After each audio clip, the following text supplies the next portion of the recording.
അക്രമകാരികൾക്ക് രാഷ്ട്രീയമായി സപ്പോർട്ട് കൊടുക്കാനുള്ള വലിയ ഒരു പൊളിറ്റിക്കൽ കൾച്ചർ ഉണ്ടാക്കി. 142 പ്രതിപക്ഷ MLA-മാരെ പാർലമെന്റിൽ നിന്നും സസ്പെൻഡ് ചെയ്ത് പുറത്താക്കിയ സമയത്താണ് ബില്ലുകൾ അവതരിപ്പിക്കുന്നത്. പുതിയ ഗവൺമെന്റ് വന്നിട്ടും BJP-യുടെ സമീപനത്തിൽ, പാർലമെന്റിനകത്തിനുള്ള സമീപനത്തിൽ ഒരു മാറ്റം ഉണ്ടായിട്ടില്ല. ലഹരി വ്യാപനം നടക്കുന്നു. ഏതൊരു പാർട്ടിക്കാർ പിന്തുണച്ചു ഞാൻ പറയുന്നില്ല, ഇത് നമുക്ക് എവിടെയെങ്കിലും അവസാനിപ്പിക്കണ്ടേ? എന്തുകൊണ്ടാണ് കോൺഗ്രസ് ഈ സോഫ്റ്റ് ഹിന്ദുത്വ കളിക്കുന്നു എന്ന ആരോപണം നേരിട്ടുകൊണ്ടിരുന്ന കോൺഗ്രസ് അയോധ്യയിലേക്ക് പോകുന്നില്ല എന്നൊരു തീരുമാനമെടുക്കാനുള്ള കാരണം എന്തായിരുന്നു? പ്രധാനമന്ത്രി പാർലമെന്റ് നടക്കാൻ നേരത്തെ പലപ്പോഴും രാജ്യത്തില്ല. ഒരു ജനാധിപത്യ സംവിധാനത്തിൽ നടക്കുന്ന തിരഞ്ഞെടുപ്പുകളിൽ എവിടെയൊക്കെ കൃത്രിമം നടക്കുന്നു, എവിടെയൊക്കെ അട്ടിമറി നടക്കുന്നു എന്നതാണ് ചില വസ്തുതകൾ പരിശോധിക്കുമ്പോൾ നമുക്ക് മനസ്സിലാക്കും. പറഞ്ഞ് എന്താ പറയുന്ന സാംക്രമിക രോഗങ്ങൾ പരത്തുന്ന കീടങ്ങളാണ് ആശാ വർക്കേഴ്സ് എന്ന് പറയുന്നത്. ഈ ലഹരി വ്യാപനത്തിനെതിരെ പോലും ഞാൻ UDF-ന്റെയോ ഏതെങ്കിലും ഒരു സമരം കണ്ടിട്ടുണ്ട്. ഇന്ത്യയുടെ പ്രധാനമന്ത്രി ഒരു പൂജാരിയല്ല.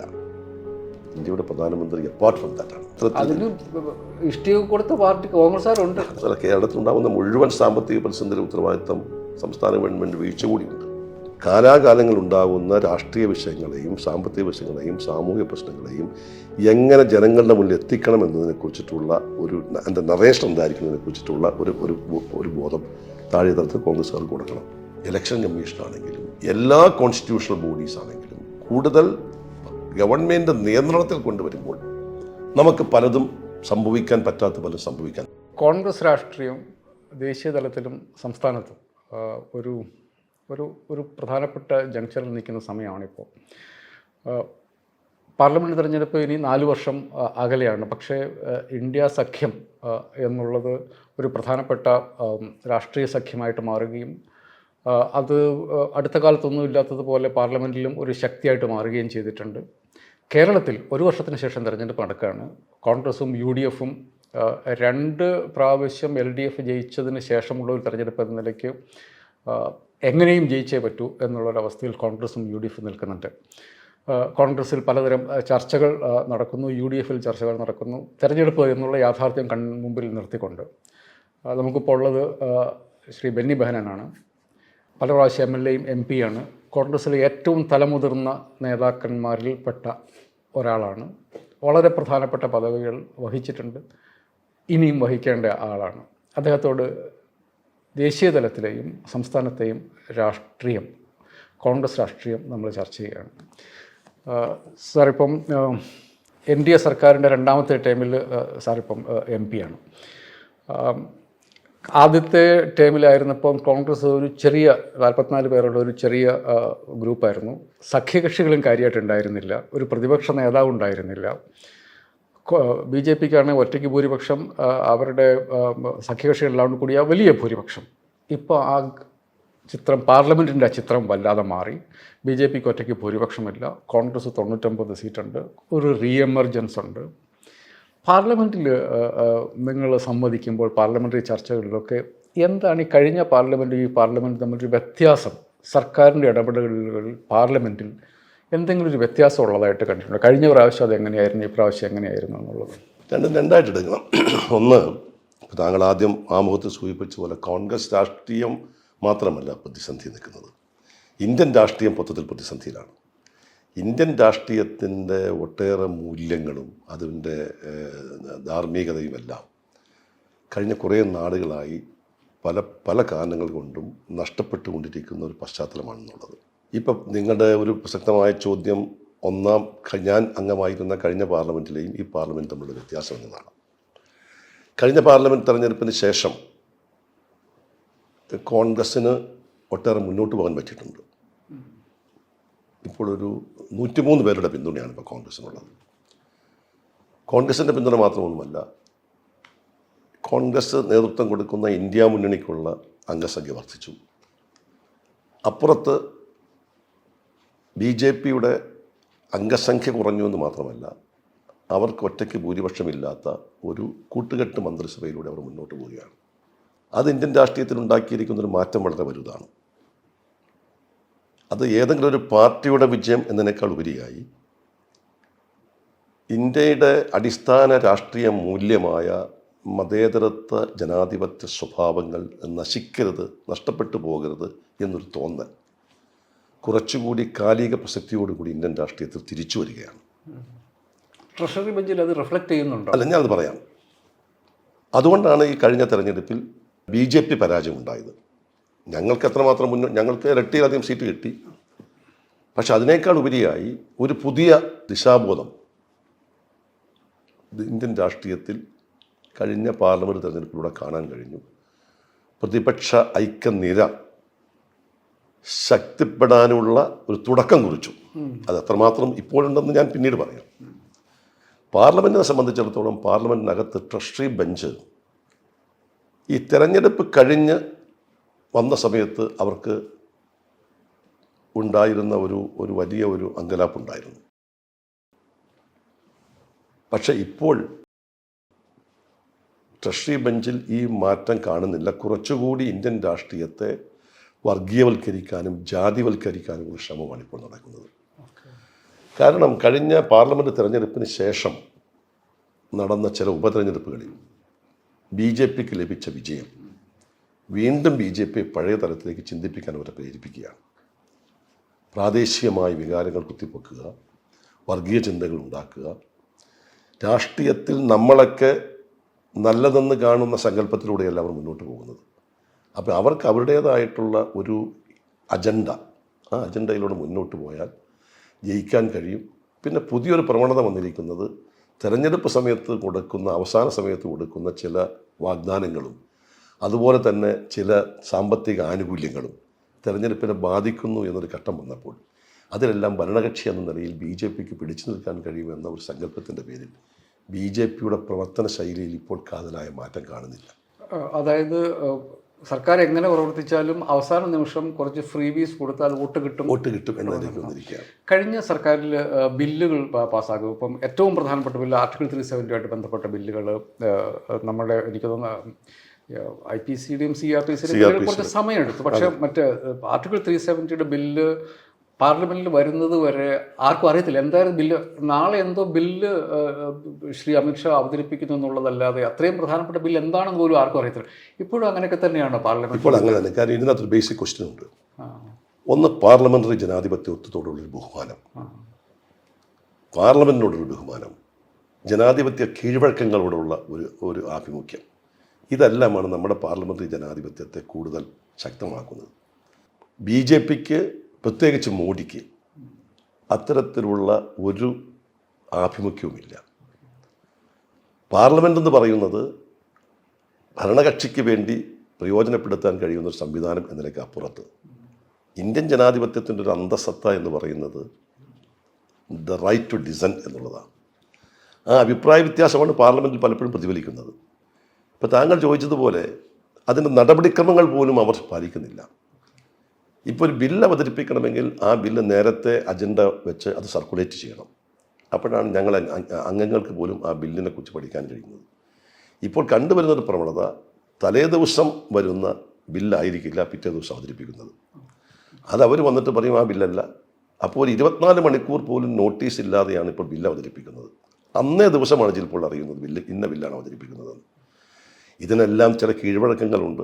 നമുക്കറിയാം പാർലമെൻറ്റ് നടപടിക്രമങ്ങൾ, അത് പാർലമെൻറ്റ് നടപടിക്രമങ്ങളുടെ അതിൻ്റെ അകത്ത് എഴുതി വച്ചിരിക്കുന്ന നടപടിക്രമങ്ങൾക്ക് അപ്പുറത്ത് ചില പ്രാക്ടീസ് ഉണ്ട്. പാർലമെൻറ്റിൻ്റെ നടപടിക്രമങ്ങൾ പലപ്പോഴും ബിസിനസ് അഡ്വൈസറി കമ്മിറ്റി കൂടി തീരുമാനിക്കുന്നത് കൂടിയാണ്. അങ്ങനെ ബിസിനസ് അഡ്വൈസറി കമ്മിറ്റി കൂടിയാൽ തന്നെ അത് ഏകപക്ഷീയമാണ്. അത് ഏകപക്ഷീയമായി തീരുമാനിക്കുന്നു.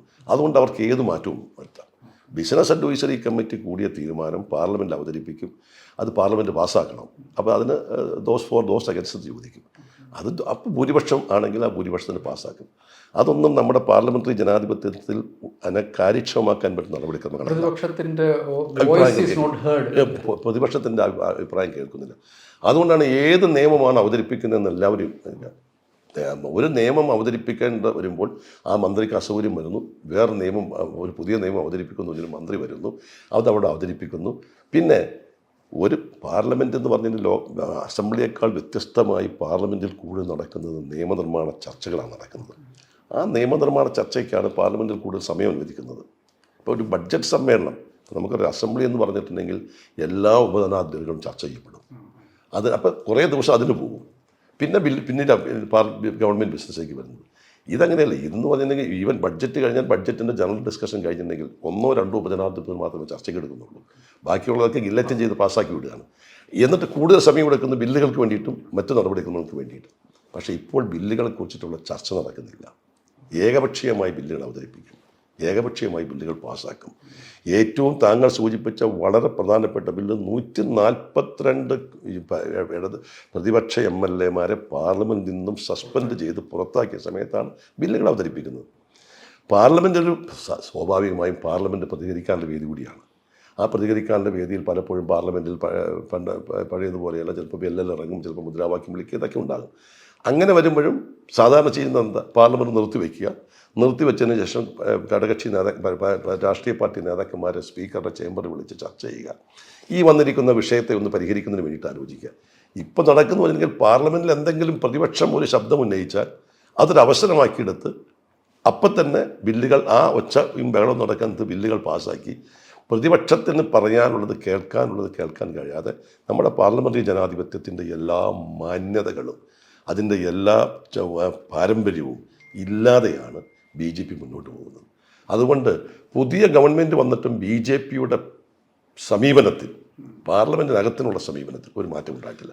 മറ്റൊരു കാര്യം കൂടി, പ്രധാനപ്പെട്ട പലരും പാർലമെൻറ്റിൽ വരാറില്ല. ഇന്ത്യയുടെ പ്രധാനമന്ത്രി പാർലമെൻറ്റിൽ വരുന്നത് വളരെ അപൂർവ സമയങ്ങൾ മാത്രമേ ഉള്ളൂ. ഞാനത് ഒരു ഇതോട് പറയുന്നു. കാര്യം നമ്മുടെ പാർലമെൻറ്റ്, ഞാൻ പറഞ്ഞല്ലോ, നമ്മുടെ എഴുതപ്പെട്ട നിയമങ്ങളോടും അതിൻ്റെ ഇതുപോലെ തന്നെ പ്രധാനപ്പെട്ടതാണ് കീഴ്വഴക്കങ്ങൾ, ചട്ടങ്ങൾ. പണ്ഡിറ്റ് ജവഹർലാൽ നെഹ്റുവിൻ്റെ കാലഘട്ടത്താണ് നമ്മുടെ പാർലമെൻറ്റിൻ്റെ കീഴ്വഴക്കങ്ങൾ പലതും ഉണ്ടായത്. പണ്ഡിറ്റ് ജവഹർലാൽ നെഹ്റു പാർലമെൻ്റ് ഉള്ള സമയത്ത് പാർലമെൻറ്റിൽ വരും, അംഗങ്ങളുടെ അഭിപ്രായം കേൾക്കും, മറുപടി പറയേണ്ടത് മറുപടി പറയും. പിന്നെ ചില കീഴ്വഴക്കങ്ങൾ ഉണ്ടായിരുന്നു. പാർലമെൻറ്റ് സമ്മേളിക്കുന്ന സമയത്ത് പ്രധാനമന്ത്രിയോ മന്ത്രിമാരോ വിദേശയാത്ര നടത്താൻ പാടില്ല, ഡൽഹി വിട്ടു പോകാൻ പാടില്ല. ഇതെല്ലാം അന്നുണ്ടാക്കിയ ചില കീഴ്വഴക്കങ്ങളാണ്. ഇന്ന് പ്രധാനമന്ത്രി പാർലമെൻറ്റ് നടക്കാൻ നേരത്തും പലപ്പോഴും രാജ്യത്തില്ല. പ്രധാനമന്ത്രി വരുന്ന അത് ശരി മാൻഡേറ്ററി ആയിട്ടുള്ള ചില സന്ദർഭങ്ങളാണ്. തുടക്ക ദിവസം വരും, പിന്നെ ഇപ്പം പ്രസിഡന്റ് അഡ്രസ്സിന് വരണം, അതിന് മറുപടി പറയേണ്ടത്. മറുപടി പറയാൻ നേരത്തും അംഗങ്ങളുടെ ചർച്ചകൾ കേൾക്കുന്നില്ല, മറുപടിക്ക് വേണ്ടി മാത്രം വരും. അപ്പോൾ വേണമെങ്കിൽ പറയാം ഞങ്ങളിതൊക്കെ.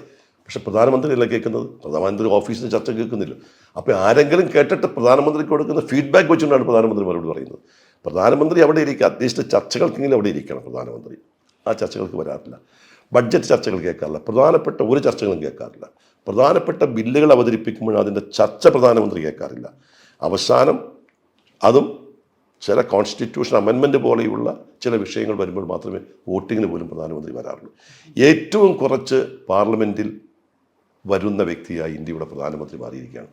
അതുപോലെ തന്നെയാണ് പല സീനിയർ മന്ത്രിമാരും പാർലമെൻറ്റിൽ വരാറില്ല.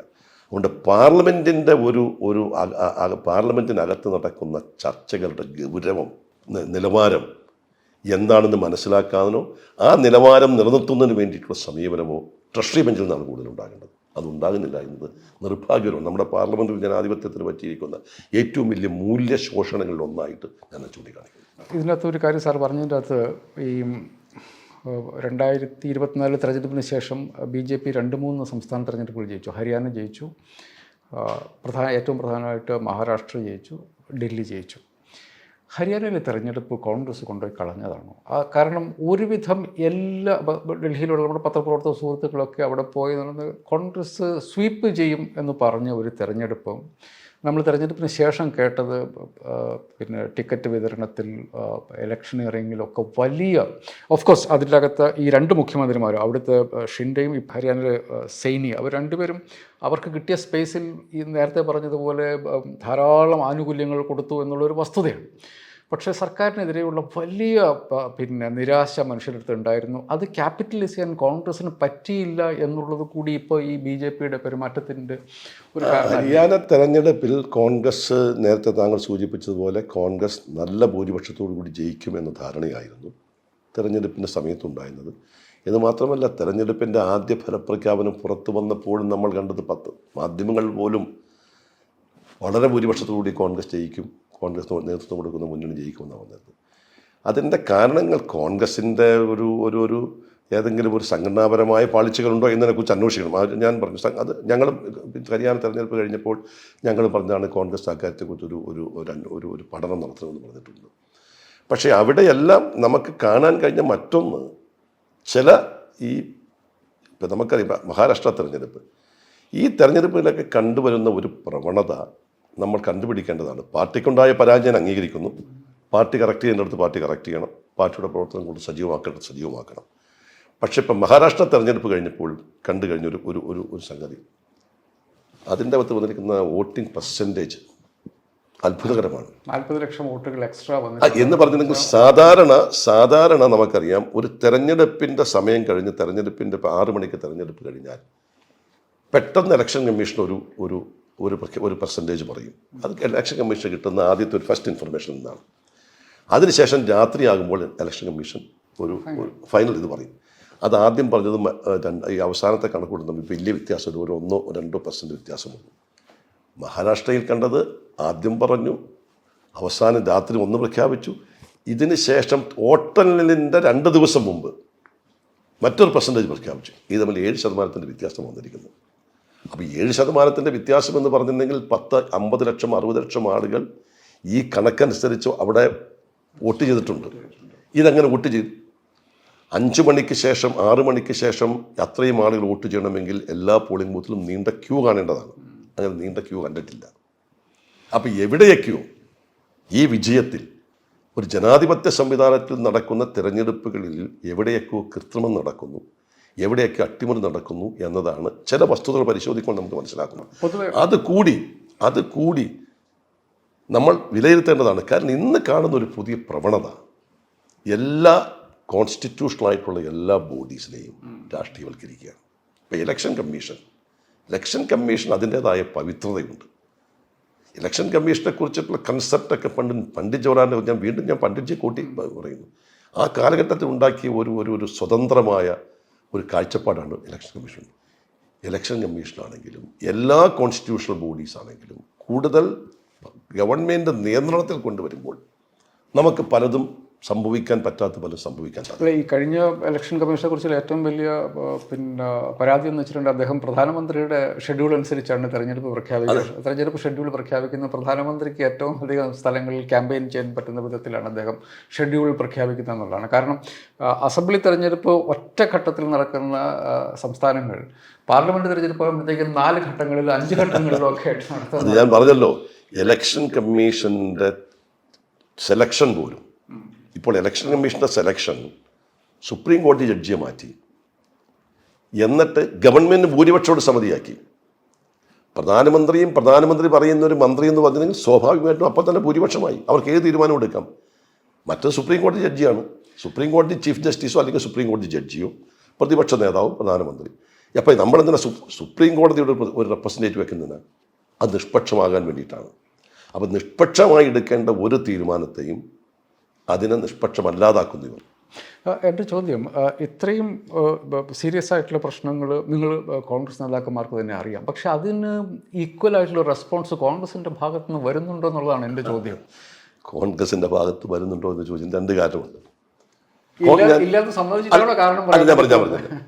കോൺഗ്രസ് ഇത്തരം കാര്യങ്ങളെ കുറച്ചുകൂടി ഗൗരവമായിട്ട് എടുക്കണം ഞാൻ പറയുന്നത്. കാര്യം കോൺഗ്രസ് പ്രതിപക്ഷത്താണെങ്കിലും കോൺഗ്രസിന് പണ്ടത്തെ ശക്തിയില്ലെങ്കിലും ഇന്ത്യക്ക് ഇന്ന് ഏറ്റവും കൂടുതൽ പ്രയോജനം ലഭിക്കത്തക്ക രീതിയിൽ അതിൻ്റെ കാഴ്ചപ്പാടുള്ളൊരു പാർട്ടി കോൺഗ്രസ് മാത്രമേ ഉള്ളൂ. കോൺഗ്രസിൻ്റെ തീരുമാനം പാളിയാൽ, കോൺഗ്രസ് ദുർബലമായാൽ കോൺഗ്രസ് പാർട്ടി മാത്രമല്ല ദുർബലമാകുന്നത്, ഇന്ത്യൻ സിസ്റ്റം ദുർബലമാകും. ഞാൻ അതിലേക്ക് വരുന്നു. അപ്പോൾ അതാദ്യം കോൺഗ്രസ് നേതാക്കന്മാർ മനസ്സിലാക്കി. കോൺഗ്രസ് നേതാക്കന്മാർ കുറച്ചുകൂടി ഇത്തരം കാര്യങ്ങൾക്ക് കുറച്ചുകൂടി ഗൗരവം കൊടുത്ത് പാർട്ടി തലത്തിലും അവരുടെ കാഴ്ചപ്പാടിലും ഇത്തരം കാര്യങ്ങളെക്കുറിച്ച് നമ്മൾ പഠിക്കുകയും നമ്മൾ അതിനെക്കുറിച്ച് തീരുമാനമെടുക്കുകയും ചെയ്യണം. അതുകൊണ്ട് കോൺഗ്രസ് ഏത് കാര്യം ഫോക്കസ് ചെയ്യണമെന്നതിനെക്കുറിച്ചിട്ട് ഇപ്പോഴും ഉണ്ട്. കോൺഗ്രസ് ഫോക്കസ് ചെയ്യേണ്ടത് ഇന്ത്യയുടെ ഭരണഘടനാപരമായി നിലനിർത്തേണ്ട മൂല്യങ്ങളെക്കുറിച്ച്, ഇന്ത്യയുടെ ജനാധിപത്യത്തെക്കുറിച്ച്, ഇന്ത്യയുടെ മതേതരത്വ മൂല്യങ്ങളെക്കുറിച്ചിട്ട് മറ്റാരേക്കാൾ കൂടുതൽ ഫോക്കസ് ചെയ്ത് എപ്പോഴും നിൽക്കേണ്ട രാഷ്ട്രീയ പ്രസ്ഥാനം കോൺഗ്രസ്സാണ്. അതിന് കോൺഗ്രസ് ചില വീഴ്ചകൾ പറ്റിയിട്ടുണ്ട്. അത് കോൺഗ്രസ് തിരുത്താൻ തയ്യാറാകണം. എൻ്റെ അഭിപ്രായം അത് തിരുത്താൻ തയ്യാറാകണമെന്നുള്ളതാണ്. അത് തിരുത്താൻ തയ്യാറാണ്. പിന്നെ താങ്കൾ ചോദിച്ച ചോദ്യം, ഇത് പറയുന്നുണ്ട് പ്രയോജനമുണ്ടോ എന്നുള്ളത്.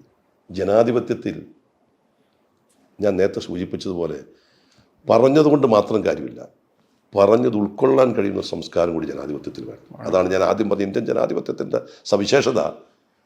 നമ്മളൊരു വിഷയം പറയുമ്പോൾ ആ വിഷയം ഗ്രഹിക്കാനുള്ള ഒരു സന്മനസ്, അതിനെ ജനാധിപത്യം സമ്പുഷ്ടമാക്കാൻ കഴിയുള്ളൂ.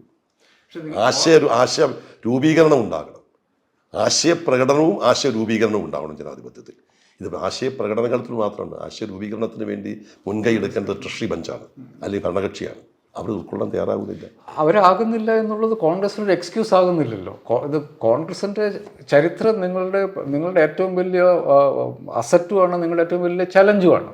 RSS BJPയെ സംബന്ധിച്ചിടത്തോളം അവരുടെ അജണ്ട വളരെ കൃത്യമാണ്. അത് പ്രതിപക്ഷം എന്ത് ചെയ്യുന്നു, ഭരണഘടന എന്ത് പറയുന്നു എന്നുള്ളതൊന്നും അവരെ സംബന്ധിച്ച്, അവർ ഭരണഘടനാപരമായി ഭരിക്കുന്നു എന്നുള്ളത്, അതിൻ്റെ അപ്പുറത്തേക്ക് അവരെ സംബന്ധിച്ച് കമ്മിറ്റ്മെൻറ്റ് എത്രത്തോളം ഉണ്ട് എന്നുള്ളത് നമ്മൾ ആലോചിക്കേണ്ട കാര്യമാണ്. പക്ഷേ പ്രതിപക്ഷത്തിന്, കോൺഗ്രസിൻ്റെ അതിൻ്റെ ഇത്രയും ചരിത്രവും പാരമ്പര്യവും ഉത്തരവാദിത്വമുള്ള ഒരു പാർട്ടി എന്ന നിലയ്ക്ക് ആ കോൺഗ്രസിൻ്റെ പണി കോൺഗ്രസ് ചെയ്യുന്നുണ്ടോ? കോൺഗ്രസിൻ്റെ പണി എന്താണെന്നതിനെ കുറിച്ച് വ്യക്തത ഉണ്ടാവണം. കോൺഗ്രസ് ഏറ്റെടുക്കേണ്ട ഉത്തരവാദിത്വം എന്താണ്, കോൺഗ്രസ് ഫോക്കസ് ചെയ്യേണ്ട മേഖല എന്താണെന്നുള്ളത്. BJP ഇന്ത്യ രാജ്യത്ത് ഉണ്ടാക്കാൻ ശ്രമിക്കുന്നത് എന്താ? BJP ഇന്ത്യ രാജ്യത്ത് ഉണ്ടാക്കാൻ ശ്രമിക്കുന്നത് ഹിന്ദുത്വ എന്നാണ്. ഹിന്ദു മതത്തെക്കുറിച്ചുള്ള ഹിന്ദുത്വം. ആദ്യം ജനങ്ങളെ മുന്നിൽ പറയേണ്ടത് ഹിന്ദുത്വം എന്ന് പറയുന്നത് ഹിന്ദു മതമല്ല, ഇന്ത്യയുടെ പാരമ്പര്യമല്ല ഹിന്ദുത്വം, ഇന്ത്യയുടെ ചരിത്രമല്ല ഹിന്ദുത്വം. ഇന്ത്യയിൽ നിന്ന് അതിന് വ്യത്യസ്തമാണത്. ഇപ്പം BJP ഹിന്ദുത്വമാണ് ഇന്ത്യയുടെ ദേശീയത എന്ന് വരുത്തി തീർക്കാൻ പോവാണ്. അപ്പോൾ കോൺഗ്രസ് ഫോക്കസ് ചെയ്തത് എന്താ? ഒന്ന്, ഇന്ത്യയുടെ ദേശീയതയെക്കുറിച്ച് ഏറ്റവും കൂടുതൽ പറയാൻ പറ്റുന്നൊരു പാർട്ടി കോൺഗ്രസ് ആണ്. അപ്പോൾ കോൺഗ്രസ് ജനങ്ങളോട് പറയേണ്ടത് നമ്മുടെ രാജ്യത്തിൻ്റെ ഒന്ന്, ഇന്ത്യ രാജ്യം നിലനിൽക്കണമെങ്കിൽ വേണ്ട പ്രത്യയശാസ്ത്രങ്ങൾ മുന്നോട്ട് വെച്ചതും ജനങ്ങളെ പഠിപ്പിച്ചതും കോൺഗ്രസ് ആയിരുന്നു. അതൊന്ന് മതേതരത്വം, ജനാധിപത്യം, ഇന്ത്യയുടെ ദേശീയ ബോധം. ഇതിന്ന് വേറൊരു നറേറ്റീവ് കൊടുത്ത് ചരിത്രം മാറ്റിക്കുറിച്ച് ഇന്ത്യയുടെ ദേശീയത എന്ന് പറയുന്നത് കോൺഗ്രസ് വിഭാവനം ചെയ്യുന്ന, അല്ലെങ്കിൽ കോൺഗ്രസ് എന്നല്ല, രാജ്യത്ത് ഇത്രയും നാൾ വളർത്തിക്കൊണ്ടുവന്ന ദേശീയതയല്ല. അതിന് മറ്റൊരു ദേശീയതയാണ് ഇന്ത്യയുടെ ദേശീയത എന്ന് വളർത്താനും, ഇന്ത്യയുടെ മതേതരത്വ മൂല്യങ്ങളിൽ പോലും വെള്ളം ചേർത്തുകൊണ്ട് മറ്റൊരു നറേറ്റീവിലൂടെ ഇന്ത്യൻ മതേതരത്വത്തിന് വ്യാഖ്യാനം നൽകാവുന്ന ഒരു കാലഘട്ടത്തിലൂടെ BJP മുന്നോട്ട് പോകുന്നത്. കോൺഗ്രസ് തിരിച്ചറിയേണ്ടതും കോൺഗ്രസ് ചെയ്യേണ്ടതും നമ്മുടെ രാജ്യത്തിൻ്റെ മതേതരത്വ മൂല്യങ്ങളെയും ജനാധിപത്യ മൂല്യങ്ങളെയും ഇന്ത്യയുടെ ദേശീയതയെയും ഊന്നി നിന്നുകൊണ്ടുള്ള പ്രവർത്തനങ്ങൾക്കാണ് കോൺഗ്രസ് മുൻകൈ കൊടുക്കേണ്ടത്. അത് അടിസ്ഥാനപരമായി കോൺഗ്രസിൻ്റെ കാഴ്ചപ്പാടിൽ ഉണ്ടാകേണ്ട വസ്തുതയാണ്. അതിൽ നിന്ന് കോൺഗ്രസിന് വ്യതിചലിക്കാൻ പാടില്ല. വ്യതിചലിച്ചിട്ട് ഞാൻ പറയുന്നില്ല, പക്ഷേ കോൺഗ്രസിൻ്റെ പരിപാടികളുടെ മുഖ്യമായി ഉയർത്തേണ്ടത് അതാണ്. പറയുന്നത് കേൾക്കാൻ രസമുണ്ട്. പക്ഷേ ഒരു കാര്യം ഞാൻ പറയാം. കോൺഗ്രസ് അടുത്ത കാലത്ത് അതിൻ്റെ മതനിരപേക്ഷ മൂല്യങ്ങളോടുള്ള ഒരു കമ്മിറ്റ്മെൻറ്റ് പ്രകടമാക്കിയ ഒരു കാര്യം, അയോധ്യയിലെ ക്ഷേത്രത്തിലേക്കുള്ള ഇൻവിറ്റേഷൻ വേണ്ട എന്ന് കോൺഗ്രസ് വെച്ചു എന്നുള്ളതാണ്. അതോടുകൂടി എന്ത് സംഭവിച്ചെന്ന് ഞാൻ മനസ്സിലാക്കുന്നത്, അതൊരു RSS BJP പ്രോജക്റ്റായിട്ട് മാറി. എല്ലാ ഹിന്ദുക്കളുടെയും ക്ഷേത്രം എന്ന നിലയ്ക്ക് ഹിന്ദുത്വയുടെ സിമ്പലായിട്ട് അവർ കൊണ്ടുവരാൻ ശ്രമിച്ച ആ നിർമ്മിതി അതൊരു RSS ക്ഷേത്രമായിട്ട് മാറി. കോൺഗ്രസ് എന്താണ് അങ്ങനെ ഒരു നിലപാട്? കാരണം കോൺഗ്രസ് അങ്ങനെ ആയിരുന്നില്ല. എൻ്റെ ഒരു ഒബ്സർവേഷൻ എന്നുള്ളത് 49 ഈ കളിയുടെ നടക്കില്ല എന്ന് ജവഹർലാൽ നെഹ്റു പറഞ്ഞതോടുകൂടി ആ കളി അവിടെ നിന്നു. പിന്നെ അത് തുടങ്ങുന്നത് കോൺഗ്രസ്സുകാർ തന്നെ സഹായിച്ചിട്ട് 84 കോൺഗ്രസ് തന്നെ അധികാരത്തിലുള്ളപ്പോഴാണ് ബാബറി മസ്ജിദ് തകർന്നത്. എന്നിട്ടും അതൊക്കെ കോൺഗ്രസിൻ്റെ ചരിത്രപരമായ ബാധ്യതയാണ് എന്ന് ഞാൻ കണക്കാക്കും.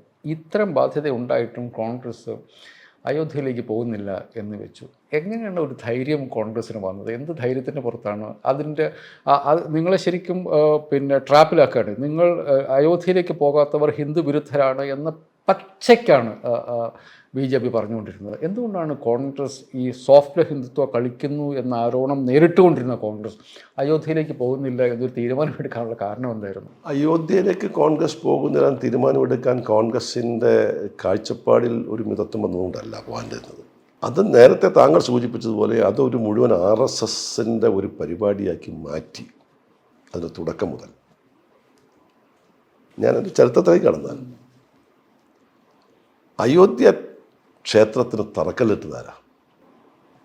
പ്രധാനമന്ത്രിയാണ്. അയോധ്യ ക്ഷേത്രം ഉദ്ഘാടനം ചെയ്താരാ? പ്രധാനമന്ത്രിയാണ്. ഒരു ഇന്ത്യയുടെ പ്രധാനമന്ത്രിക്ക് ചെയ്യേണ്ട ഒരു കാര്യമല്ല അത്. ഇന്ത്യയുടെ പ്രധാനമന്ത്രി ഒരു പൂജാരിയല്ല. ഇന്ത്യയുടെ പ്രധാനമന്ത്രി അപ്പാർട്ട് ഫ്രം ദാറ്റാണ്, ഒരു പൂജാരിയല്ല.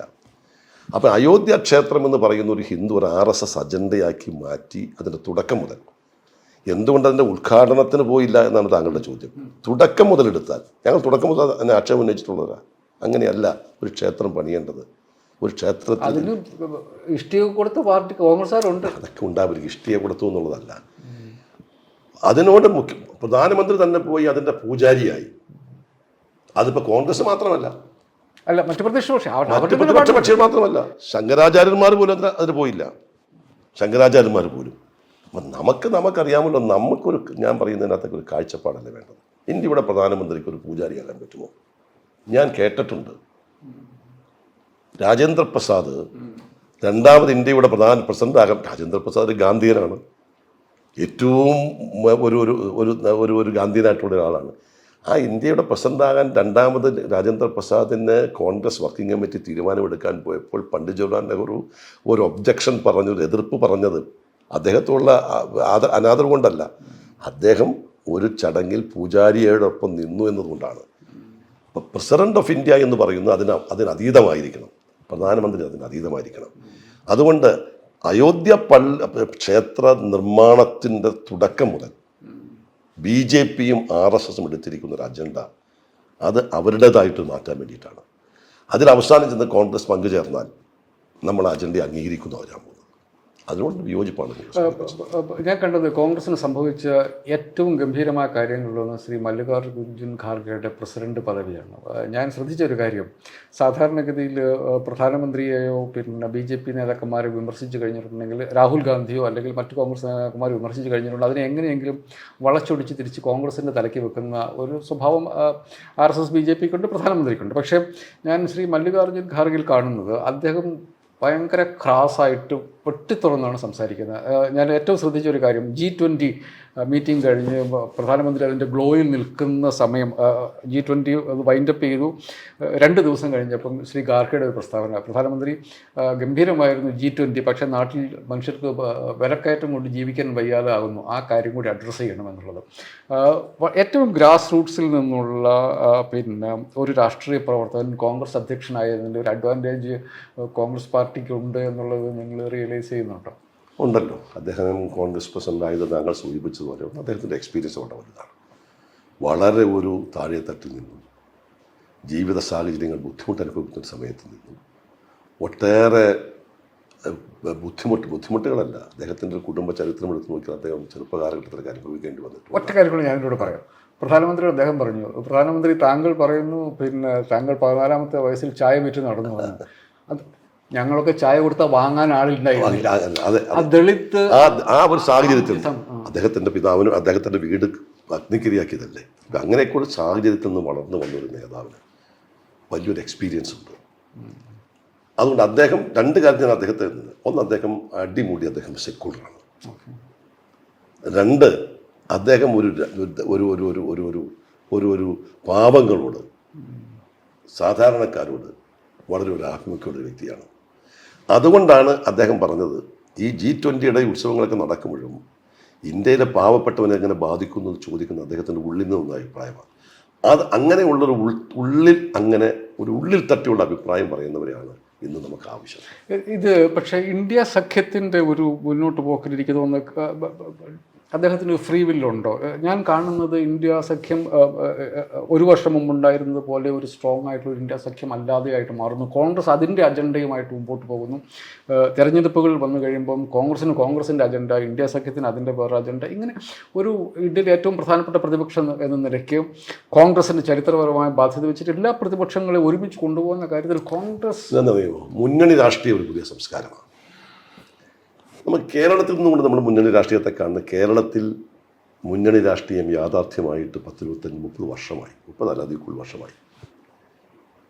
ഇവിടെ ഓരോ പാർട്ടിയുടെ പേരിലുള്ള രാഷ്ട്രീയമല്ല. ഇവിടുത്തെ പൊളിറ്റീഷ്യൻ UDF LDF അവിടുത്തെ പൊളിറ്റിക്സ് പാർട്ടികളുടെ പേര് പറയുന്നതിനേക്കാൾ കൂടുതൽ കേരള രാഷ്ട്രീയത്തിന് സ്വാധീനിക്കപ്പെടുന്നത് മുന്നണി രാഷ്ട്രീയത്തിൻ്റെ പേരിലാണ്. കേരളത്തിൽ മുന്നണി രാഷ്ട്രീയം കളിച്ച് പരിചയമുള്ള ആളുകളാണ് കോൺഗ്രസിൻ്റെ നേതൃത്വം. ഞാൻ പറയട്ടെ. പക്ഷേ ഇന്ത്യയെ സംബന്ധിച്ചിടത്തോളം ഇന്ത്യയുടെ മറ്റു പല പ്രദേശങ്ങളിലും മുന്നണി രാഷ്ട്രീയം എന്നൊരു പുതിയ ആശയമാണ്. അവിടെ കോൺഗ്രസ്സിന് വന്നിരിക്കുന്ന വേറൊരു ബുദ്ധിമുട്ട്, ദേശീയ പാർട്ടികളുമായിട്ടല്ല പലയിടത്തും ശക്തി മുന്നണി ഉണ്ടാക്കേണ്ടത്. ദേശീയ പാർട്ടികൾ അപ്രസക്തമാണ് ഇന്ത്യൻ രാഷ്ട്രീയത്തിൽ. കമ്മ്യൂണിസ്റ്റ് പാർട്ടി വേണമെങ്കിൽ ദേശീയ പാർട്ടിയാണ്. പക്ഷെ ദേശീയ പാർട്ടി എന്ന് അതിൻ്റെ പ്രത്യയശാസ്ത്രപരമായ ആംഗിളിൽ ദേശീയ പാർട്ടി എന്ന് പറയാൻ പറ്റുള്ളൂ.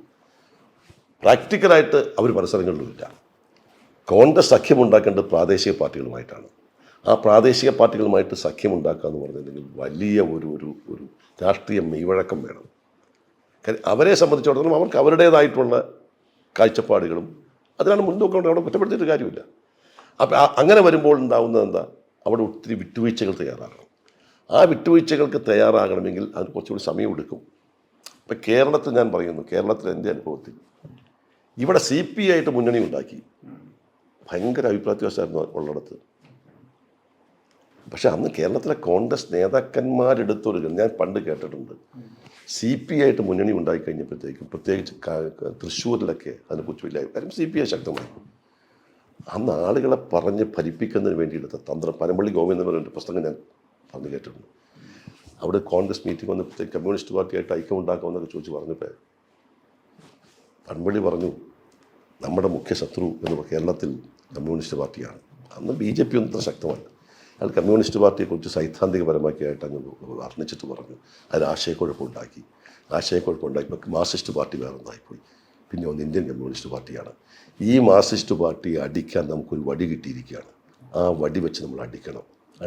അദ്ദേഹത്തിൻ്റെ പൊതുവെ അദ്ദേഹം പറഞ്ഞു, ഒന്നുകിൽ അടി കൊള്ളുന്നവൻ പുളയും, അല്ലെങ്കിൽ വടി ഒടിയും. രണ്ടാണെങ്കിൽ നമുക്ക് മെച്ചമാണെന്ന് പറഞ്ഞു. അപ്പോൾ ഞാനത് പറയാൻ കാരണം, ഒരു മുന്നണി രാഷ്ട്രീയത്തെ എങ്ങനെ നമുക്ക് പറഞ്ഞ് ഫലിപ്പിക്കാം. അപ്പം നമ്മൾക്ക് ഇവിടെ ഇപ്പം മുന്നണി രാഷ്ട്രീയം എന്ന് പറഞ്ഞാൽ നമുക്ക് ഏത് രാഷ്ട്രീയ പാർട്ടിയായിട്ടും കൂട്ടുകൂടാം. അതിനകത്ത് പ്രത്യയശാസ്ത്രമൊന്നുമില്ല. പ്രത്യയശാസ്ത്രമില്ലാതെ കൂട്ടുകൂടാൻ ഇപ്പോഴും തയ്യാറാണെന്നുള്ളതാണ് ഇന്നലെയും മാർക്സിസ്റ്റ് പാർട്ടി ലീഗിൻ്റെ അണികളെ സ്വാഗതം ചെയ്തതിന് വേണ്ടി നടത്തിയിട്ടുള്ള ശ്രമങ്ങൾ. അപ്പം അവിടെ ഞാൻ മാർക്സിസ്റ്റ് പാർട്ടിയെ കുറ്റപ്പെടുത്തുന്നില്ല. കാര്യം ഇതെല്ലാം അങ്ങോട്ടും ഇങ്ങോട്ടും കൂട്ടുകൂടിയിട്ടുണ്ട്. കമ്മ്യൂണിസ്റ്റ് പാർട്ടിയായിട്ട് കൂട്ടുകൂടിയിട്ടുണ്ട്, ലീഗ് കൂട്ടുകൂടിയിട്ടുണ്ട്, നമ്മളും കൂട്ടുകൂടിയിട്ടുണ്ട്, ഞങ്ങളും കൂട്ടുകൂടിയിട്ടുണ്ട്. പക്ഷെ മുന്നണി രാഷ്ട്രീയത്തിൽ എല്ലാം വിട്ടുവീഴ്ച ചെയ്യാനുള്ള ഒരു മാനസിക പൊളിറ്റിക്കൽ മൈൻഡ് ഉണ്ടാക്കാൻ കഴിച്ചിട്ടുണ്ട് കേരളത്തിൽ. ഇതെന്താണ് ഇത് മറ്റുള്ള സ്ഥലങ്ങളിൽ തുടങ്ങിയിട്ടല്ലേ ഉള്ളൂ. മറ്റുള്ള സ്ഥലങ്ങളിൽ 10 വർഷം കഴിഞ്ഞ് ഞാൻ പറയാം, എല്ലായിടത്തും ഉണ്ടാക്കുകയും മുന്നണി രാഷ്ട്രീയം വേണ്ട പ്രയോജനം കിട്ടുന്ന സ്ഥലങ്ങളിൽ ഒന്ന് UP ആണ്. പിന്നെ അങ്ങനെയുള്ള സംസ്ഥാനങ്ങളാണ്. UP സംബന്ധിച്ചിടത്തോളം 10 വർഷം അവരും അധികാരത്തിലായിരുന്നു. ഇപ്പം യാദവിൻ്റെ പാർട്ടി കഴിഞ്ഞ 10 വർഷക്കാലം അവരവിടെ മുടിചൂടാമന്നന്മാരായിട്ട് നടന്നവരാണ്. അവരുമായി കോൺഗ്രസ് ഐക്യമുണ്ടാക്കി. അവർ ചിന്തിക്കുന്നത് എന്താ, അവരാണ് ഇവിടുത്തെ പ്രധാനപ്പെട്ട പാർട്ടി. കോൺഗ്രസ് സംബന്ധിച്ചിടത്തോളം കോൺഗ്രസ്സിന് അങ്ങനെ വിട്ടുവീഴ്ച ചെയ്യാൻ പറ്റാത്ത സാഹചര്യങ്ങൾ വരുന്നു. അപ്പോൾ ഇതിൻ്റെ അകത്തുള്ള പ്രായോഗിക തലത്തിലുള്ള ബുദ്ധിമുട്ടുകളുണ്ട്. അത് അങ്ങനെ ഒരു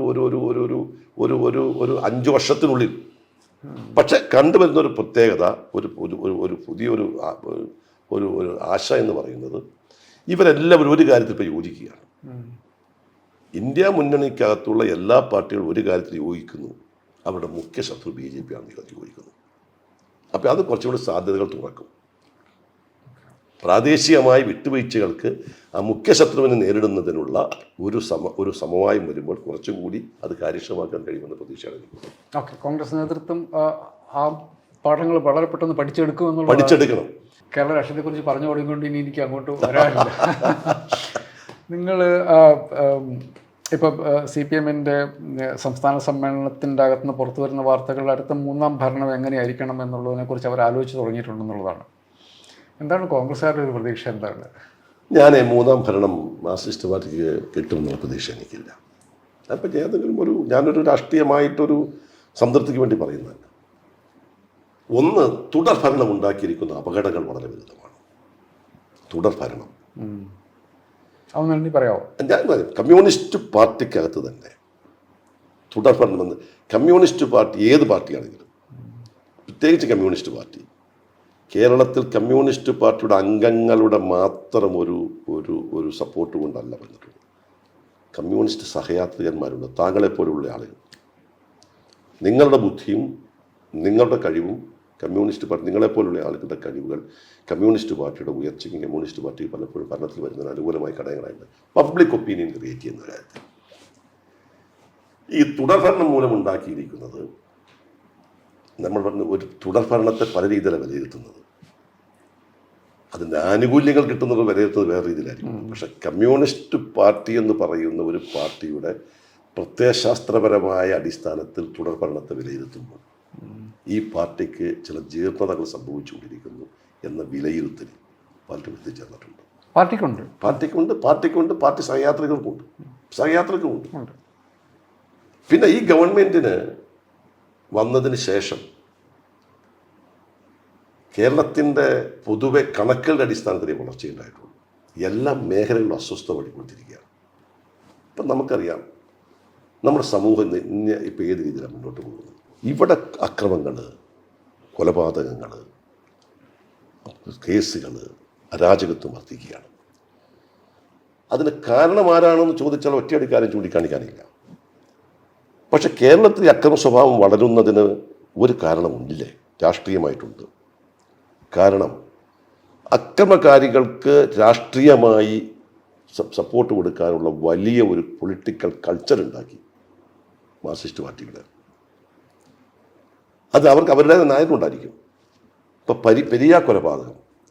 പെരിയാർ കൊലപാതകം ആര് നടത്തിയതിനെക്കുറിച്ച് കോടതി വിധി വരുന്നതിന് മുമ്പ് തന്നെ കേരളത്തിലെ ജനങ്ങൾക്ക് ഒരു വിധി ഉണ്ടായിരുന്നു. അതിൻ്റെ പിന്നിൽ കമ്മ്യൂണിസ്റ്റ് പാർട്ടിയുടെ പാർട്ടി നേതൃത്വം അറിഞ്ഞില്ലെന്നും ഞാൻ അതിലേക്ക് വിവാദത്തിലെടുക്കുന്നതല്ല. കമ്മ്യൂണിസ്റ്റ് പാർട്ടിയുടെ സഖാക്കൾ ഉണ്ടായിരുന്നു അതിൻ്റെ പിന്നിൽ. അത് കോടതി വിധി വരുന്നതിന് മുമ്പ് ഉണ്ടായിരുന്നു, അവർക്ക് അറിയാമായിരുന്നു. ആ കോടതി വിധി വന്നു. ആ കോടതി വിധി വന്നപ്പോൾ ആ കോടതി വിധി അതിലെ പ്രതികളെ രക്ഷിക്കുന്നതിന് വേണ്ടിയിട്ട് ഒത്തിരി പണം ചെലവാക്കി. അതിനു വേണ്ടിയിട്ട് എല്ലാ പ്രതികളെയും ഞാൻ പറഞ്ഞു വരാം. എല്ലാ പ്രതികളെല്ലാം ഞാൻ താങ്കളത് ചോദിക്കുമെന്ന് എനിക്കറിയാമായിരുന്നു. അവസാനം കോടതി വിധി വന്നു ഫൈനലായിട്ട്. ആ കോടതി വിധി വന്നപ്പോഴും ആ കോടതി വിധിയിൽ വന്ന പ്രതികളെ അവർക്ക് ഒരു ഒരു ഒരു ഒരു ഒരു ഒരു ഒരു സ്വീകരണം കൊടുക്കാൻ ഈ പാർട്ടി തയ്യാറായി. ഞാൻ പറഞ്ഞു വന്നത് അതിൻ്റെ അകത്ത് എത്ര പ്രതികൾ ന്യായമുണ്ട് ഇല്ലോ എന്നുള്ള പബ്ലിക് നോക്കുന്നു. പബ്ലിക് പെർസെപ്ഷൻ എന്ന് പറഞ്ഞിട്ടുണ്ടെങ്കിൽ ഒരു കോടതി വിധി വന്നപ്പോൾ ശിക്ഷിക്കപ്പെട്ട ആളുകൾ സ്വീകരണം കൊടുത്തു. ഇപ്പോൾ ഇവിടെ കേസുകൾ നടക്കുന്നു. ഒരു വ്യക്തിയെ ആക്ഷേപിക്കാനല്ല പറയുന്നത്. ഒരു MLA മകൻ്റെ പേരിൽ ഒരു കേസ് വന്നു. അതിൽ പോലീസ് ഉദ്യോഗസ്ഥർ അന്വേഷിക്കാൻ പോയി. പൊതുജനത്തിൻ്റെ മുന്നിലെന്താ വന്നിരിക്കുന്നത്?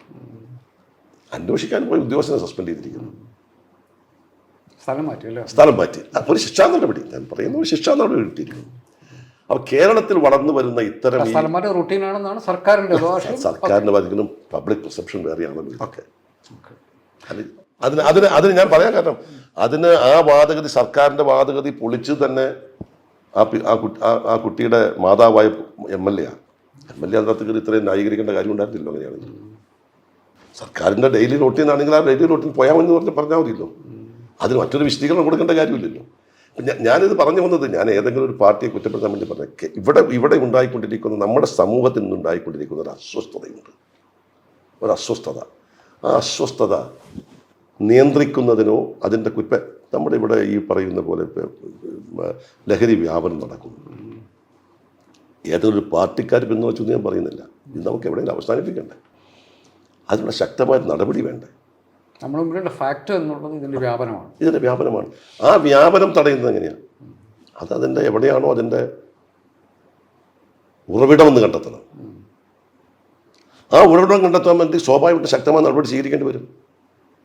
അതിനാണ് നമ്മൾ ചെയ്യേണ്ടത്. ഒരു ഗവൺമെൻറ് എന്ന് പറഞ്ഞാൽ എന്താ? ഒരു ഗവൺമെൻറ്, ആ ഗവൺമെൻറ്റിന് ഒരു കാഴ്ചപ്പാടുണ്ടാകണം. ഓരോ ദിവസങ്ങളിലും ഇപ്പം ഞാൻ നമ്മുടെ ആശാ വർക്കേഴ്സ് സമരം, ആശാ വർക്കേഴ്സ് സമരത്തിന് ജനങ്ങളുടെ മുന്നിൽ കൂടുതൽ ഒരു പ്രസക്തി ഉണ്ടാക്കി കൊടുത്തത് ആരാ? അവർ വച്ചിരിക്കുന്ന ഡിമാൻഡ്സ് അല്ല. അവർക്ക് 7,000 രൂപ കിട്ടിയത് 14,000 രൂപ ആക്കണമെന്ന് പറഞ്ഞ് ജനങ്ങളെ ബാധിക്കുന്ന പ്രശ്നമല്ല. പക്ഷെ ആശാ വർക്കേഴ്സ് സമരത്തിന് കമ്മ്യൂണിസ്റ്റ് പാർട്ടിയുടെ നേതാക്കന്മാരുടെ അടുത്തൊരു സമീപന രീതിയുണ്ട്. അത് ഞാൻ പറയുന്നത്, ഞാൻ അന്ധമായി കമ്മ്യൂണിസ്റ്റ് വിരോധിയൊന്നുമല്ല. ഒന്ന്, അതിൻ്റെ തുടക്കത്തിൽ തന്നെ മന്ത്രി നടത്തിയ പ്രസ്താവന ശരിയല്ല. മന്ത്രി കുറച്ചും കൂടെ ഗ്രഹപാഠം നടത്തിയിട്ട് വേണം അങ്ങനെ പ്രസ്താവന കൊടുക്കാൻ. കേരളത്തിലല്ല കൂടുതൽ ആനുകൂല്യം കൊടുക്കുന്നത്, മറ്റ് സംസ്ഥാനങ്ങളുണ്ട്. ഈ കഴിഞ്ഞ ദിവസം തന്നെ ഗ്രാറ്റുവിറ്റി കൊടുക്കാൻ തീരുമാനിച്ചു ആന്ധ്ര ഗവൺമെൻറ് ആശാ വർക്കേഴ്സിന്. അതൊന്ന്. രണ്ട്, ഞാൻ ചോദിക്കുന്നത്, സെക്രട്ടേറിയറ്റ് പടിയിൽ എത്രയോ സമരം നടക്കുന്നു. ആട്ടിപ്പായിച്ചുകൊണ്ട് സമരം നടത്തിയെന്ന് പറയാൻ പറ്റുമോ? അവിടെ സെക്രട്ടേറിയറ്റ് എത്രയോ പ്രാവശ്യം വളഞ്ഞു ആട്ടിപ്പായിച്ചു കൊണ്ടെന്ന് അത് ഗ്രേസ്ഫുള്ളായിട്ട് ചെയ്യാൻ പറ്റും. ഗ്രേസ്ഫുള്ളായിട്ട് 3 അനാവശ്യമായിട്ട് അവഹേളിക്കാനുള്ള ബഹുമാനപ്പെട്ട ശ്രീ ഇളമരം കരീമിൻ്റെ പ്രസ്താവന പറഞ്ഞ് എന്താ പറയുന്നത്, സാംക്രമിക രോഗങ്ങൾ പരത്തുന്ന കീടങ്ങളാണ് ആശാ വർക്കേഴ്സ് എന്ന് പറഞ്ഞു. ഞാൻ പറഞ്ഞു വന്നത് പബ്ലിക് പെർസെപ്ഷനാണ്. അവർക്ക് 7,000 രൂപ കൊടുത്തിട്ട് 14,000 രൂപ കൊടുത്താലും പബ്ലിക്കിന് ഒരു പ്രശ്നമൊന്നുമല്ല. പക്ഷെ കമ്മ്യൂണിസ്റ്റ് പാർട്ടിയുടെ വളർച്ചയിൽ, പാർട്ടിയുടെ നയങ്ങളിൽ, പാർട്ടിയുടെ കാഴ്ചപ്പാടിൽ ആകർഷകരായ കേരളത്തിലെ ഇടതുപക്ഷ സഹയാത്രികളുടെ മനസ്സിൽ പോലും ഇപ്പോൾ ഉണ്ടായിക്കൊണ്ടിരിക്കുന്ന ചില നടപടികൾ അത് 2ാം വട്ടം അധികാരത്തിൽ വന്നപ്പോൾ ഉണ്ടായ അറിയാതെ വന്നിരിക്കുന്ന ഒരു അഹങ്കാരമാണെന്നുള്ളതാണ് ജനങ്ങൾ വിലയിരുത്തുന്നത്. പക്ഷേ അതിൽ UDF അവരോട് എന്നാൽ പിന്നെ ഞങ്ങളൊരു ഓൾട്ടർനേറ്റീവ് ആണ് എന്ന് പറയാനുള്ള എന്ത് കാര്യമാണ് UDFിൻ്റെ കോൺഗ്രസിൻ്റെ ഭാഗത്ത് നിന്ന് കേരളത്തിൽ ഉണ്ടായിട്ടുണ്ട്? ഞങ്ങൾ പറഞ്ഞിട്ടുണ്ടല്ലോ, മനുഷ്യരുമായി ബന്ധപ്പെട്ട പ്രശ്നങ്ങളിൽ പലപ്പോഴും UDFിനോ കോൺഗ്രസിനോ കാണില്ല എന്നുള്ളത് ഞാൻ UDF നേതാക്കന്മാരോട് മുഴുവൻ ചോദിക്കുന്നു. അത് ഞാൻ എല്ലാ കാര്യങ്ങളും കാണാതിരുന്നിട്ടില്ല. ഞങ്ങൾക്ക് ഞങ്ങളുടേതായ ശൈലിയുണ്ട്. ആ ശൈലിയിലേ ഞങ്ങൾ പറയുള്ളൂ. ഞങ്ങളെ സംബന്ധിച്ചിടത്തോളം ഇപ്പം ഞാൻ ചോദിക്കട്ടെ, ഇപ്പം ഇത്തരം സംഭവങ്ങൾ ഇവിടെ UDF ഭരിക്കുമ്പോൾ നടക്കുന്നതെങ്കിൽ മാർക്സിസ്റ്റ് പാർട്ടി ഇത് ഏറ്റെടുക്കാൻ പോകുന്ന വേറെ തലത്തിലായിരിക്കും. അവർ കുറേ ബഹളവും ഒച്ചപ്പാടും ഇതൊക്കെ ഉണ്ടാക്കും. ഈ ലഹരി വ്യാപനത്തിനെതിരെ പോലും ഞാൻ UDFിൻ്റെയോ ഏതെങ്കിലും ഒരു സമരം കണ്ടിട്ടില്ല. ഇന്നലെയും ഏതോ ഒരു പ്രസ്താവനയുടെ പേരിൽ UDF സമരം നടത്തി. ഞങ്ങളിപ്പോൾ സെക്രട്ടറി കഴിഞ്ഞ ദിവസം UDFിൻ്റെ സെക്രട്ടേറിയറ്റ് തലത്തിൽ ഇതുണ്ടായിരുന്നു. UDF അതൊരു ക്യാമ്പയിനായിട്ട് ഏറ്റെടുക്കാൻ പോവാണ്. UDF പുതിയതായിട്ട് ഏറ്റെടുക്കാൻ പോവാണ്. കാര്യം അതിനകത്ത് ഏറ്റെടുക്കണം. അത് രാഷ്ട്രീയം മാത്രമല്ല, ഒരു തലമുറയെ രക്ഷിക്കണേ ആ ക്യാമ്പയിൻ ഏറ്റെടുക്കണം. അത് സംസ്ഥാന ഗവൺമെൻറ്റിനുള്ള പ്രതിഷേധം മാത്രമൊന്നുമല്ല, സമൂഹത്തിൽ അതിൻ്റെ ഈ ലഹരി വ്യാപനത്തിനെതിരെ വ്യാപകമായൊരു ബോധവൽക്കരണം ഉണ്ടാക്കുന്നതിന് വേണ്ടിയിട്ടുള്ള ഒരു ഇത് UDF ഏറ്റെടുക്കുന്നുണ്ട്. ലഹരിയുടെ വ്യാപനം ഒരു പ്രശ്നമാണ്. അതിൻ്റെ പല കാരണങ്ങളും നമ്മൾ കാണാനുണ്ട്. നമ്മുടെ സമൂഹം മാറിക്കൊണ്ടിരിക്കുന്നു, സമയം അനുസരിച്ച് മാറിക്കൊണ്ടിരിക്കുന്നു. നമുക്ക് തടയാൻ പറ്റുന്നതും തടയാൻ പറ്റാത്തതുമായ പല കാര്യങ്ങളുണ്ട്. നമ്മുടെ കുടുംബ ബന്ധങ്ങൾ, സാമൂഹ്യ ബന്ധങ്ങൾ, വിദ്യാഭ്യാസത്തിൻ്റെ സാഹചര്യം, ഇതൊക്കെ മാറി വരുന്നു. ഇതിനെക്കുറിച്ചൊക്കെ ഒരു എത്രയോ വർഷം ജനപ്രതിനിധിയായിരുന്ന ആൾ എന്ന നിലയ്ക്ക്, ഇപ്പോഴും ജനപ്രതിനിധി ആൾ എന്ന നിലയ്ക്ക്, KSUവിൻ്റെയും യൂത്ത് കോൺഗ്രസിൻ്റെയും കോൺഗ്രസിൻ്റെയും ഉയർന്ന തലങ്ങളിൽ പ്രവർത്തിക്കുന്ന ഒരാളെന്ന നിലയ്ക്ക് ഈ മാറ്റങ്ങളെ എങ്ങനെ കാണുന്നു, ഇതിനെ എങ്ങനെ ഒരു സൊസൈറ്റി എന്ന നിലയ്ക്ക് നമ്മൾ അഡ്രസ്സ് ചെയ്യണം എന്നുള്ളതാണ്. നമ്മൾ വളരെ ഗൗരവപൂർവ്വം ചർച്ച ചെയ്ത ഒരു കാര്യമാണ്. അത് ഇന്ന് കാണുന്ന കാലികമായ രാഷ്ട്രീയ ചർച്ചകളുടെ വേദിയല്ല അതിന് വേണ്ടത്. അപ്പോൾ കുറ്റപ്പെടുത്തലാണ് വരുന്നത്. നമ്മൾ എല്ലാവരും കുറച്ചും കൂടി ഗൗരവമായിട്ട് ആലോചിക്കണം. നമ്മുടെ യുവതലമുറയെ ഇപ്പോഴത്തെ അവസ്ഥ എന്താണ്, എങ്ങനെ നമ്മുടെ യുവതലമുറയ്ക്ക് ഒട്ടേറെ കഴിവുകളുണ്ട്, അവർക്ക് നമ്മളെക്കാൾ നല്ല ഭൗതിക സാഹചര്യങ്ങളുണ്ട്, നമ്മളെക്കാൾ നല്ല ബുദ്ധിശക്തി ഉള്ളവരായിരിക്കും യുവത. കാര്യം പറഞ്ഞ് പുതിയ നോളജ് റെവല്യൂഷൻ്റെ കാലഘട്ടത്തിൽ അവർ ജീവിക്കുന്നത്. പക്ഷേ അതിനോടൊപ്പം തന്നെ നമ്മുടെ സമൂഹത്തിൽ കാണുന്ന തെറ്റായ ചില പ്രവണതകൾ വർദ്ധിച്ചു വരികയാണ്. അപ്പോൾ അതിൻ്റെ കാരണങ്ങൾ എന്താണ്? അപ്പം നമുക്കറിയാം, നമ്മുടെ ചെറുപ്പക്കാർ ഈ കമ്മ്യൂണിക്കേഷൻ തലമുറ വ്യത്യാസത്തിൻ്റെ ആ ഒരു തലങ്ങളിൽ ജീവിക്കുന്ന നമ്മുടെ ഇപ്പോഴത്തെ ചെറുപ്പക്കാർ, അവരുടെ ചിന്താധാര അവർ വിരഹിക്കുന്ന വേറൊരു ലോകത്താണ്. അവരെയൊക്കെ നമുക്ക് അപ്രോച്ച് ചെയ്യാൻ കഴിയും. അവിടെയാണ് താങ്കൾ പറഞ്ഞതുപോലെയുള്ള സമീപനം വേണ്ടത്. നമ്മളുടെ സമൂഹത്തിൽ ബന്ധങ്ങൾക്ക് ചില ശിഥിലീകരണം ഉണ്ടായിട്ടുണ്ട്. അത് കുടുംബ ബന്ധമാണെങ്കിലും സാമൂഹ്യ ബന്ധമാണെങ്കിലും മറ്റ് റിലേഷൻസിലാണെങ്കിലും. എങ്ങനെ കുട്ടികളെ നമുക്ക് വിദ്യാഭ്യാസം, ഡോക്ടർ രാധാകൃഷ്ണൻ പറഞ്ഞിരിക്കുന്നത് വിദ്യാഭ്യാസം അറിവ് നൽകും, സ്നേഹം പൂർണ്ണ നൽകുമെന്നാണ് പറഞ്ഞിരിക്കുന്നത്. അപ്പോൾ ഒരു വ്യക്തി പൂർണ്ണത കാണണമെങ്കിൽ അവൻ സ്നേഹത്തിലൂടെ അവൻ മാറ്റിയെടുക്കാൻ പറ്റണം. ഇന്നിപ്പോൾ ഞാൻ ചിന്തിക്കാൻ ഇതിപ്പോൾ ഞാനൊരു ഒരു അക്കാഡമിക് തലത്തിൽ പറയുന്നതാണ്. നമ്മുടെ ചെറുപ്പക്കാർക്ക് ഇപ്പോൾ ഒരു ഭയമില്ല. അതിന് പല കാരണങ്ങൾ വന്നിരിക്കുക. ഇപ്പോൾ രക്ഷകർത്താവ് ഒരു കുട്ടി തെറ്റ് ചെയ്താൽ അവനെ ശാസിക്കാനുള്ള മാനസികമായ, അവനെ ശിക്ഷിക്കാൻ പറ്റിയാൽ അവൻ്റെ പ്രതികരണം എന്തായിരിക്കും എന്ന് ആലോചിക്കുന്നത്. കുട്ടിയുടെ പ്രതികരണം എന്തായിരിക്കും? അധ്യാപകർക്ക് കുട്ടിയെ ശിക്ഷിക്കാൻ പറ്റില്ല, രക്ഷകർത്താക്കൾക്ക് കുട്ടിയെ ശിക്ഷിക്കാൻ പറ്റില്ല. ശിക്ഷ എന്ന് പറയുന്നത് ഒരു മർദ്ദനമല്ല, അല്ലെങ്കിൽ ഒരു തെറ്റല്ല. ഏതൊരു സമൂഹത്തിനും സ്നേഹവും വേണം, സ്നേഹത്തിലൂടെയുള്ളൊരു ഭയവും വേണം. ഇപ്പം സ്നേഹവും കുറയുന്നു, ഭയവും കുറയുന്നു. ഇത് രണ്ടും ഉണ്ടെങ്കിലേ നമുക്ക് കറക്റ്റ് ചെയ്യാൻ പറ്റുള്ളൂ. നമ്മുടെയൊക്കെ ചെറുപ്പകാലഘട്ടം നമുക്ക് അധ്യാപകരെ സ്നേഹമായിരുന്നു, ഭയമായിരുന്നു. നമുക്ക് അധ്യാപകരെ സ്നേഹമായിരുന്നു. അപ്പോൾ വിദ്യാഭ്യാസം നമുക്ക് ലഭിച്ചുകൊണ്ടിരുന്ന അറിവ് മാത്രമല്ല, നമുക്കൊരു തിരിച്ചറിവ് കൂടി ലഭിച്ചുകൊണ്ടിരുന്നു. ആ തിരിച്ചറിവാണ് പലപ്പോഴും നമ്മളെ കറക്റ്റ് ചെയ്തുകൊണ്ടിരുന്നത്. നമ്മുടെ രക്ഷകർത്താക്കളെ നമുക്ക് ഭയമാണ്, നമുക്ക് സ്നേഹം ഉണ്ടായിരുന്നു. എന്നധികം പറഞ്ഞു കോൺസ്റ്റിറ്റ്യൂഷൻ നമ്മൾ ബഹുമാനിക്കുന്നു, ആദരിക്കുന്നു. പക്ഷേ കോൺസ്റ്റിറ്റ്യൂഷൻ നമുക്ക് ഭയമുണ്ട്. ആ കോൺസ്റ്റിറ്റ്യൂഷനോടുള്ള ആ ഒരു സ്നേഹവും ബഹുമാനവും അതോടൊപ്പമുള്ള ഭയവുമാണ് ഭരണഘടനാപരമായ കാര്യങ്ങൾ ലംഘിച്ചാൽ നമുക്ക് ശിക്ഷ കിട്ടുമെന്ന് പറയുന്ന ഉള്ളിൽ കിടക്കുന്ന ഒരു ബോധമുണ്ട്. അതൊരു ഒരു ഭയത്തിൻ്റെയാണ്. ആ ഭയം ഒരു ഭീകരത്വമല്ല. മനസ്സിലായി. അത് നമുക്ക് നഷ്ടപ്പെട്ടു പോകും നമ്മുടെ സമൂഹം. ആ ഭയം ഒരു സാധാരണ ഭയമല്ല, അതൊരു കോംപ്ലക്സ് ആയിട്ടുള്ള അതൊരു പോസിറ്റീവായിട്ടുള്ള ഭയമാണ്. അപ്പം അത് ഞാൻ പറയട്ടെ, പണ്ട് ഞാനോ താങ്കളോ ഇത്തരം നിബന്ധനകളൊന്നും ഞങ്ങൾക്ക് ബാധകമല്ല. അല്ല ഇപ്പം ഞാനോ താങ്കളോ പണ്ട് കുട്ടിക്കാലത്ത് നമ്മൾ തെറ്റ് ചെയ്യാൻ നമ്മുടെ രക്ഷകർത്താക്കളുടെ മുന്നിൽ മാത്രമല്ല, നമ്മുടെ ഒരു അയൽവാസിയുടെ മുന്നിൽ പോലും നമ്മൾ തെറ്റ് ചെയ്യാൻ മടിക്കുമായിരുന്നു. കാരണം അയൽവാസികൾക്ക് പോലും നമ്മളെ ശാസിക്കാനും ശിക്ഷിക്കാനുമുള്ള ഒരധികാരമുണ്ടെന്നുള്ള ഒരു ഭയം നമ്മളിൽ ഉണ്ടായിരുന്നു. സ്കൂളിൽ നിന്ന് ലേറ്റ് ആയിട്ട് വന്നിട്ടുണ്ടെങ്കിൽ എന്താ താമസിച്ചതെന്ന് വഴി പോകുന്ന മുഴുവൻ പേരും നമ്മൾ സിഗരറ്റ് വലിക്കുന്ന കാലഘട്ടത്തിൽ നമ്മുടെ ഒരു നാട്ടിലുള്ള രക്ഷകർത്താവിൻ്റെ ഒരു പ്രായം ചെന്ന ആളുടെ മുന്നിൽ നമ്മൾ സിഗരറ്റ് വലിക്കില്ല. നമുക്ക് ഭയമായിരുന്നു. ഞാൻ ചെയ്യുന്ന തെറ്റ് അദ്ദേഹം കാണാൻ പാടില്ല. അപ്പോൾ തെറ്റെന്നുള്ള ചിന്ത നമ്മുടെ മനസ്സിലുണ്ടാകുന്നുണ്ട്. അപ്പം ആ തെറ്റിനെ തിരിച്ചറിയാനുള്ള വിവേകം നമ്മളിലുണ്ട്. ഇപ്പം വന്നിരിക്കുന്നത് എന്താ, ഇപ്പം നമ്മുടെ കുട്ടികൾക്ക് ഈ ഒരു നമ്മുടെ എന്നാ പറയുന്ന ഈ ഒരു സോഷ്യൽ മീഡിയ ഈ ഒരു ഒക്കെ ഉണ്ടാക്കുന്ന വേറൊരു ലോകത്തിലേക്ക് നമ്മുടെ കുട്ടികൾ പോവുകയാണ്. അപ്പോൾ നമുക്ക് യാഥാർത്ഥ്യബോധം നഷ്ടപ്പെടുകയാണ്. ഈ സോഷ്യൽ മീഡിയയൊക്കെ ഉണ്ടാക്കുന്ന ലോകമാണ് ശരിയെന്ന അത് യാഥാർത്ഥ്യവുമായി പൊരുത്തപ്പെടുന്നില്ല എന്നൊരു ചിന്ത നമ്മുടെ കുട്ടികളുടെ അവിടെ ഇല്ല. നെറ്റിൻ്റെ ലോകത്തിലേക്ക് ചെല്ലാൻ നേരത്ത് കാണുന്നതാണ് ശരിയെന്നും അത് കുട്ടികളുണ്ടാക്കുന്ന അക്രമവാസനയും അത് കുട്ടികളുണ്ടാക്കുന്ന തെറ്റുകളും എന്താണെന്ന് തിരിച്ചറിയിക്കാൻ നമുക്ക് കഴിയുന്നില്ല.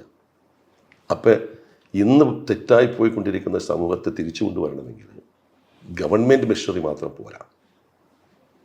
തിരിച്ചു കൊണ്ടുവരിക എന്നുള്ളത് നമ്മൾ ആലോചിച്ചിട്ട് കാര്യമാണെന്ന് എനിക്ക് ഇത് എങ്ങനെ പുതിയ രീതിയിൽ തിരിച്ചു കൊണ്ടുവരാൻ പറ്റില്ല. പുതിയ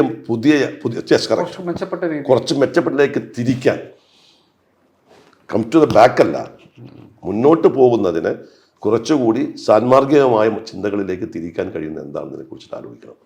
അവിടെ എല്ലാത്തിനും പങ്കുണ്ട്. അവിടെ ആത്മീയതയ്ക്കും പങ്കുണ്ട്, ഞാൻ വിശ്വസിക്കുന്നു. അവിടെ ആത്മീയതയ്ക്കും പങ്കുണ്ട്. ആ ആത്മീയത അല്ലെങ്കിൽ വിശ്വാസം അല്ലെങ്കിൽ അത്തരം ചിന്തകൾ ഇപ്പം പരസ്പരം കലഹിപ്പിക്കുന്നതിന് പ്രേരണ കൊടുക്കരുത്. എറണാകുളം ജില്ലയിൽ നിന്ന് നമ്മൾ ഈ ആത്മീയതയുടെ റോള് പറയുമ്പോൾ എനിക്ക് 1-2 ദിവസം ആത്മീയ നേതാക്കന്മാർ അടികൂടുന്ന തല്ലുകൂടുന്ന അല്ല ഞാൻ പറഞ്ഞത്. നമുക്ക് എന്താ പറയുന്നത്, നമുക്ക് മറ്റേ ഒരു മോഡൽസ് നഷ്ടപ്പെട്ടുകൊണ്ടിരിക്കുകയാണ്. മോഡൽസ് ഇല്ല. നമുക്ക് മോഡൽസ് ഉണ്ടാകണം. ചെറുപ്പക്കാരെപ്പോഴും മോഡൽസിനെ അനുകരിക്കാൻ നോക്കും. ഇപ്പം മോഡൽസ് ഇല്ല. രാഷ്ട്രീയത്തിലും കുറവാണ്, എല്ലാ രംഗത്തും കുറവാണ്. അപ്പം അതുണ്ടാക്കണമെങ്കിൽ ഞാൻ നേരത്തെ സൂചിപ്പിച്ച പോലെ എന്ന് പറഞ്ഞിട്ടുണ്ടെങ്കിൽ എല്ലാത്തിനും അതിൻ്റേതായ വില കൊടുക്കണം. രാഷ്ട്രീയത്തിനും അതിൻ്റേതായ വില കൊടുക്കണം. രാഷ്ട്രീയ പ്രവർത്തനത്തെക്കുറിച്ച് കാഴ്ചപ്പാടുണ്ടാകണം. ആത്മീയ പ്രവർത്തനത്തെക്കുറിച്ച് കാഴ്ചപ്പാടുണ്ടാകണം. അവിടെയെല്ലാം സമൂഹം മൊത്തം താളം തെറ്റി കിടക്കുക. അത് തിരിച്ചു കൊണ്ടുവരണമെന്നുള്ള അഭിപ്രായമാണ്. കോൺഗ്രസ് നേതാക്കന്മാർ ഇത് പറയുന്ന കേൾക്കാൻ ഒരു സന്തോഷമുണ്ട്. ചിന്തിക്കണം എല്ലാവരും. ഞാനൊരു കോൺഗ്രസ് നേതാവായിട്ട് മാത്രം പറഞ്ഞല്ല, ഒരു ഇന്നത്തെ അവസ്ഥ കാണാൻ എൻ്റെ മനസ്സിൽ തോന്നിയതാണ്. എങ്ങനെ ഇത് നമുക്കൊരു ഇപ്പം നമ്മൾ തമ്മിൽ സംസാരിക്കുന്ന ഈ വിഷയം കുറച്ചുകൂടി ഒരു വലിയ ഒരു വിശാലപ്പെടുത്തി എങ്ങനെ സമൂഹത്തിൻ്റെ മുന്നിൽ ചർച്ചയ്ക്കെടുപ്പിക്കാൻ കഴിയും നമ്മൾ ആഗ്രഹിക്കുന്നത്. അത് വളരെ പ്രധാനപ്പെട്ട കാര്യമായിട്ട് എനിക്കും തോന്നുന്നു. കാരണം ഞാൻ ഇന്ത്യയുടെ ഇത്തവണ പാർലമെൻറ്റിൽ എനിക്ക് സമയം കിട്ടിയാൽ ഞാൻ അവതരിപ്പിക്കാൻ ഉദ്ദേശിക്കുന്ന ഒരു പ്രമേയം ഇതാണ്. ഒരു പ്രമേയം എനിക്കൊരവസരം കിട്ടിയാൽ ഇന്നത്തെ കാര്യത്തിൽ നമ്മുടെ സമൂഹം എന്ത് ചെയ്യണം, അതിന് പാർലമെൻറ്റിൽ അങ്ങനെ വേദി ഒരുക്കാൻ പറ്റും, നിയമസഭകൾക്ക് അങ്ങനെ വേദി ഒരുക്കാൻ പറ്റും. നിയമം കൊണ്ട് മാത്രമൊന്നും നടപ്പാക്കാൻ പറ്റുന്നില്ല. അതിന് വേണ്ടിയിട്ടുള്ള ചർച്ചകൾ നടക്കണം. സൊസൈറ്റി അത് ഏറ്റെടുക്കും. ആ സൊസൈറ്റി അത് ഏറ്റെടുക്കുന്നതിൽ ഇപ്പം നമ്മളൊക്കെ വീർപ്പുമുട്ടല്ല.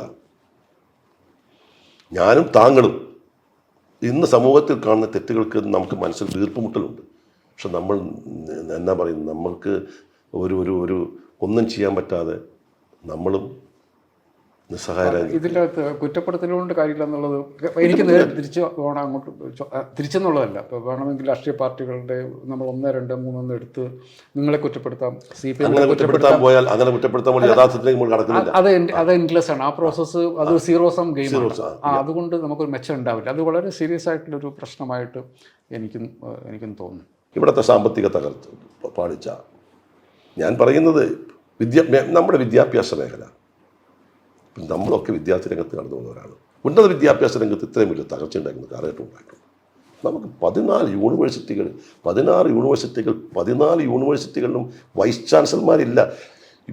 ഗവർണറും തമ്മിലുള്ള തർക്കമാണെന്ന് പറഞ്ഞ് ഒഴിയാം. പക്ഷെ പ്രശ്നം പരിഹരിക്കപ്പെടുന്നുണ്ടോ? 165 കോളേജുകളിൽ 48 കോളേജുകൾ പ്രിൻസിപ്പൽമാരില്ല. അങ്ങനെ വരുന്ന പ്രിൻസിപ്പൽമാരില്ലാത്ത സ്ഥലത്താണ് ഈ ചാർജ് കൊടുത്ത പ്രിൻസിപ്പൽമാർ. ആ ചാർജ് കൊടുത്ത പ്രിൻസിപ്പൽമാർ വന്ന സ്ഥലത്തൊക്കെയാണ് ഈ പരീക്ഷാ ക്രമക്കേടുകളും ഈ തോറ്റവും ജയിക്കുന്ന സാഹചര്യം ഉണ്ടായിരിക്കുന്നത്. ഇപ്പം കേരളത്തിൻ്റെ ഉന്നത വിദ്യാഭ്യാസ മേഖല എന്ന് പറഞ്ഞ് നമ്മളൊക്കെ ഒരു കാലഘട്ടത്തിൽ വളരെയധികം പ്രൗഢോടുകൂടി പറഞ്ഞുകൊണ്ടിരുന്ന ആ ഉന്നത വിദ്യാഭ്യാസ മേഖലയിൽ ഉണ്ടായിരിക്കുന്ന ഒരു തകർച്ച, കെട്ടിടമുണ്ടാക്കി ഭൗതിക സൗകര്യം വർദ്ധിപ്പിച്ചൊന്നും വിദ്യാഭ്യാസം മെച്ചപ്പെടാൻ പോകുന്നില്ല. അപ്പം നമുക്ക് ഉന്നത വിദ്യാഭ്യാസ മേഖല ഉണ്ടായ തകർച്ച. പിന്നെ നമ്മളിതെല്ലാം പറഞ്ഞപ്പോൾ ഓരോന്ന് പുറത്തു വന്നുകൊണ്ടിരിക്കുകയല്ലേ. നമ്മുടെ കോവിഡ് കാലത്തെക്കുറിച്ച് ഒത്തിരി പറഞ്ഞു, നമ്മൾ അഭിമാനം കൊണ്ടു. വസ്തുതകൾ ഓരോന്ന് പുറത്തു വരുമ്പോൾ നമ്മളെ ഞെട്ടിപ്പിക്കുക. കമ്മ്യൂണിസ്റ്റ് പാർട്ടി സഖാക്കൾ പോലും ഞെട്ടിപ്പിക്കുന്ന പ്രശ്നങ്ങളാണ്. ഞെട്ടിക്കൽ അത്ര ശരിയാണോ എന്ന് എനിക്ക് ഞാൻ ഒറ്റ കാര്യം ചോദിക്കട്ടെ, ഞെട്ടിക്കൽ ശരിയാണോ എന്ന് നമ്മൾ തമ്മിൽ ഞാൻ അക്കാഡമിയിൽ ചർച്ച ചെയ്യണം. എന്താ ഞെട്ടിച്ചത്? അന്നത്തെ പ്രതിരോധ നടപടിയെക്കുറിച്ചെല്ലാം ഞെട്ടിപ്പുണ്ടായത്. അന്ന് 10 രൂപയ്ക്ക് ഉണ്ടായിരുന്ന ഒരു ഗ്ലൗസിന് ഇത്ര പൈസ കൊടുത്തു, 440 രൂപ ഉണ്ടായിരുന്ന ഒരു PP കിറ്റിന് ഇത്ര പൈസ കൊടുത്തു എന്ന് പറയുന്ന ഒരു സത്യം പുറത്തു വന്നപ്പോൾ ഒരു സത്യം പുറത്തു വന്നു. ആ സത്യമാണത്, അത് ഞെട്ടിപ്പിക്കുന്നതല്ല, ആ സത്യമാണ്. അപ്പോൾ ജനങ്ങളുടെ സംശയങ്ങൾ ഉണ്ടാകുന്നു. അപ്പം നമ്മൾ കുട്ടിഘോഷിച്ചതാണോ നടന്നതിനെ കുറിച്ച് സംശയം. എനിക്ക് ആ സംശയത്തിൽ ഭയങ്കര, കാരണം എനിക്ക് അവിടെയാണ് എൻ്റെ ബേസിക് ആയിട്ടുള്ള പ്രശ്നം. അത് നമ്മൾ സാധാരണ മനുഷ്യരുടെ ബുദ്ധിയെ ചോദ്യം ചെയ്യുന്നതല്ലേ. കാരണം അന്ന് നമ്മളൊരു N95 മാസ്ക് 100 രൂപയ്ക്ക് മേടിച്ച ആളാണ്. അന്ന് എൻ്റെ മകൻ വിദേശത്തേക്ക് പോകാൻ വേണ്ടി പോയപ്പം എയർപോർട്ടിലേക്ക് പോകണമായിരുന്നു. അത് 100 രൂപയ്ക്ക് ഒരു N95 മാസ്ക് മേടിച്ചു. പിന്നെ നമ്മളതിൻ്റെ വില 20 രൂപയായിട്ട് പിന്നെ നമ്മൾ മേടിക്കുന്നത്. അതിനകത്ത് ഞാൻ പറയാം, അത് ജേക്കബ് എന്ന വ്യക്തിയാണ് വാങ്ങിച്ചത്. സർക്കാരിന് വേറെ കാര്യമുണ്ട്. കേരളത്തിൽ ഒരു ഒറ്റ ആരോഗ്യ പ്രവർത്തകൻ കൊല്ലപ്പെട്ടിട്ടില്ല. അല്ലല്ല, നിങ്ങളല്ല, അത് നിങ്ങളാ വാങ്ങിച്ചത്. പക്ഷെ ഇവിടെ കിട്ടിയ ഞാൻ 440 രൂപയ്ക്ക് അന്നും ഞാൻ PP കിറ്റ് വാങ്ങിയിട്ടുണ്ട്. ഞാൻ PP കിറ്റ് ഇട്ടുകൊണ്ട് ഞാനത് പറയാൻ കാരണം, ഞാൻ PP കിറ്റ് ഇട്ടുകൊണ്ട് ബോഡി സംസ്കരിക്കാൻ പോയ ആളാണ് ഞാൻ. അന്ന് എൻ്റെ നിയമമണ്ഡലത്തിൽപ്പെട്ട 1-2 ബോഡികൾ വിദേശത്തുള്ള ആളുകൾ, എന്താ അവരുടെ ബന്ധുക്കളും വിദേശത്താണ്. ആ ബോഡി ഏറ്റെടുക്കാൻ പറ്റാതെ വന്നപ്പോൾ, ആരുമില്ലെന്ന് കണ്ടപ്പോൾ ഞാൻ PP കിറ്റ് എടുത്ത് ആ ബോഡി പോയി ഏറ്റെടുത്ത് ക്രിമേഷൻ കൊണ്ടു കൊടുത്ത ആളാണ് ഞാൻ. അതിശോക്തിപരമായിട്ടോ ഞാൻ അന്ധമായിട്ടോ എതിർപ്പിൻ്റെ പേര് പറയുന്നത്. ഞാൻ അന്ന് PP കിറ്റ് വാങ്ങി 450 രൂപയ്ക്കാണ്. ഞാൻ 5 PP കിറ്റ് വാങ്ങി എൻ്റെ കൂടെ വന്നു ഞാൻ വിതരണം ചെയ്തു. എനിക്കത് അതിൻ്റെയൊക്കെ ടൈം ലൈൻ, കാരണം ഇതേ CAG തന്നെ കർണാടകത്തിൽ ഈ നമ്പർ പറഞ്ഞിട്ടില്ല. കർണാടകത്തിൽ അദ്ദേഹത്തിന് പ്രശ്നം ഉണ്ടായിരുന്നില്ല. രണ്ടാമത്തെ കാര്യം, നമ്മളന്ന് എനിക്ക് അക്കാര്യത്തിൽ പിന്നെ CAG ഒരു ഫൈൻഡിങ്ങിനോടും UDFൻ്റെ പ്രചരണത്തോടും അത് എതിർക്കുന്ന ഇത്രയേ ഉള്ളൂ. അതിൻ്റെ ലോജിക്ക്, കേരളത്തിലെ ഒരൊറ്റ ആരോഗ്യ പ്രവർത്തകനും മരിക്കാതെ കൊണ്ടു നടക്കാനുള്ള ഉത്തരവാദിത്വം സംസ്ഥാന സർക്കാരുണ്ടായിരുന്നു. ദേ വെൻ ടു എനി എക്സ്റ്റെൻറ്റ്. അതിൻ്റെ അകത്ത് എവിടെയെങ്കിലും അഴിമതി ഉണ്ട് എന്ന് നിങ്ങൾ പറഞ്ഞാൽ, ഞാൻ ഇപ്പോഴും പറയുന്നു, ഞാൻ താങ്കളോട് വിത്ത് ഓൾ ദ റെസ്പെക്ട് ഞാൻ പറയുന്നു, അന്ന് മരണസംഖ്യ മൂടി വെച്ചിട്ടുണ്ട്. കാരണം ഞാനിന്ന് പത്രസമ്മേളനം നടത്തിയാളാണ്. മരണസംഖ്യ ഇപ്പോഴും ഞാൻ അതിനെക്കുറിച്ച് അന്വേഷിച്ചു. എനിക്ക് കിട്ടിയ മറുപടി, ഞാൻ വിവരാവകാശത്തിന് കൊടുത്തു കഴിഞ്ഞപ്പോൾ അതിൻ്റെ മറുപടി തരാൻ പറ്റില്ല എന്ന് എനിക്ക് മറുപടി കിട്ടിയിട്ടുണ്ട്. ഒരു ബോഡി ഒരു ആശുപത്രിയിൽ ചെന്നാൽ ഇന്ന് കേരളത്തിൽ നടക്കുന്ന എല്ലാ മരണത്തെക്കുറിച്ചിട്ടും സർക്കാർ ആശുപത്രിയിൽ കണക്ക് പോകണം. ഞങ്ങൾ അന്ന് സംശയിച്ചു, ഞാൻ പത്രസമ്മേളനം നടത്തിയാണ്, ഇവിടെ മരണത്തിന് സർക്കാർ ആശുപത്രി കണക്ക് പോയിട്ടുണ്ടോ? കിട്ടിയിട്ടില്ല. ഞാൻ പ്രാദേശിക തലത്തിൽ അന്വേഷിച്ചു, അതിൻ്റെ കണക്കുമായിട്ട് വ്യത്യസ്തം വന്നു. ഞാൻ ഗവൺമെൻറ്റിനോട് ചോദിച്ചു, ഞാൻ വിവരാവകാശ കമ്മീഷൻ കൊടുത്തു, എനിക്ക് കിട്ടിയ മറുപടി അപ്പോൾ എവിടേക്ക് മൂടി വെച്ചിട്ടുണ്ട്. കേരളത്തിൽ വന്നിരിക്കുന്ന അതിൻ്റെ ഒറ്റ ആൾ പോലും മരിച്ചിട്ടില്ല ഞാൻ വിശ്വസിക്കുന്നില്ല. ഞാൻ പറഞ്ഞത് ഒറ്റയാൾ മരിച്ചില്ലെന്ന് പറഞ്ഞാൽ ആരോഗ്യ പ്രവർത്തകർ മരിച്ചിട്ടില്ല. ആരോഗ്യ പ്രവർത്തകർ മരിക്കാത്തത് മറ്റേ മരണം ഇത് ഞാനും ശ്രദ്ധിച്ചിട്ടുള്ള കാര്യം. കാരണം ഞാൻ ഒരു പത്രപ്രവർത്തകനാണ്. അപ്പോൾ എൻ്റെ പണിയുടെ ഭാഗമായിട്ട് ഈ ഏജൻസിയിൽ നിന്ന് റിപ്പോർട്ട് വരുമ്പം എല്ലാ ദിവസവും കൃത്യമായിട്ടും കേന്ദ്ര സർക്കാർ ഇതിൻ്റെ മരണങ്ങൾ അപ്ഡേറ്റ് ചെയ്യുമായിരുന്നു. അത് നമ്മുടെ കോവിഡിൻ്റെ വ്യാപനമൊക്കെ കഴിഞ്ഞ് കോവിഡിൻ്റെ എല്ലാ പ്രശ്നങ്ങളും കഴിഞ്ഞതിന് ശേഷവും ഒരു കോവിഡ് അപ്ഡേറ്റ് വരും രാവിലെ. അതിൻ്റെ അകത്ത് എല്ലാ ദിവസവും കേരളത്തിൽ നിന്നുള്ള മരണങ്ങൾ, കേരളത്തിൻ്റെ നമ്പർ അപ്വേർഡായിട്ട് റിവൈസ് ചെയ്യും. ഒരു മരണം, 2 മരണം, 3 മരണം കൂടി കേരളത്തിൽ നിന്ന്.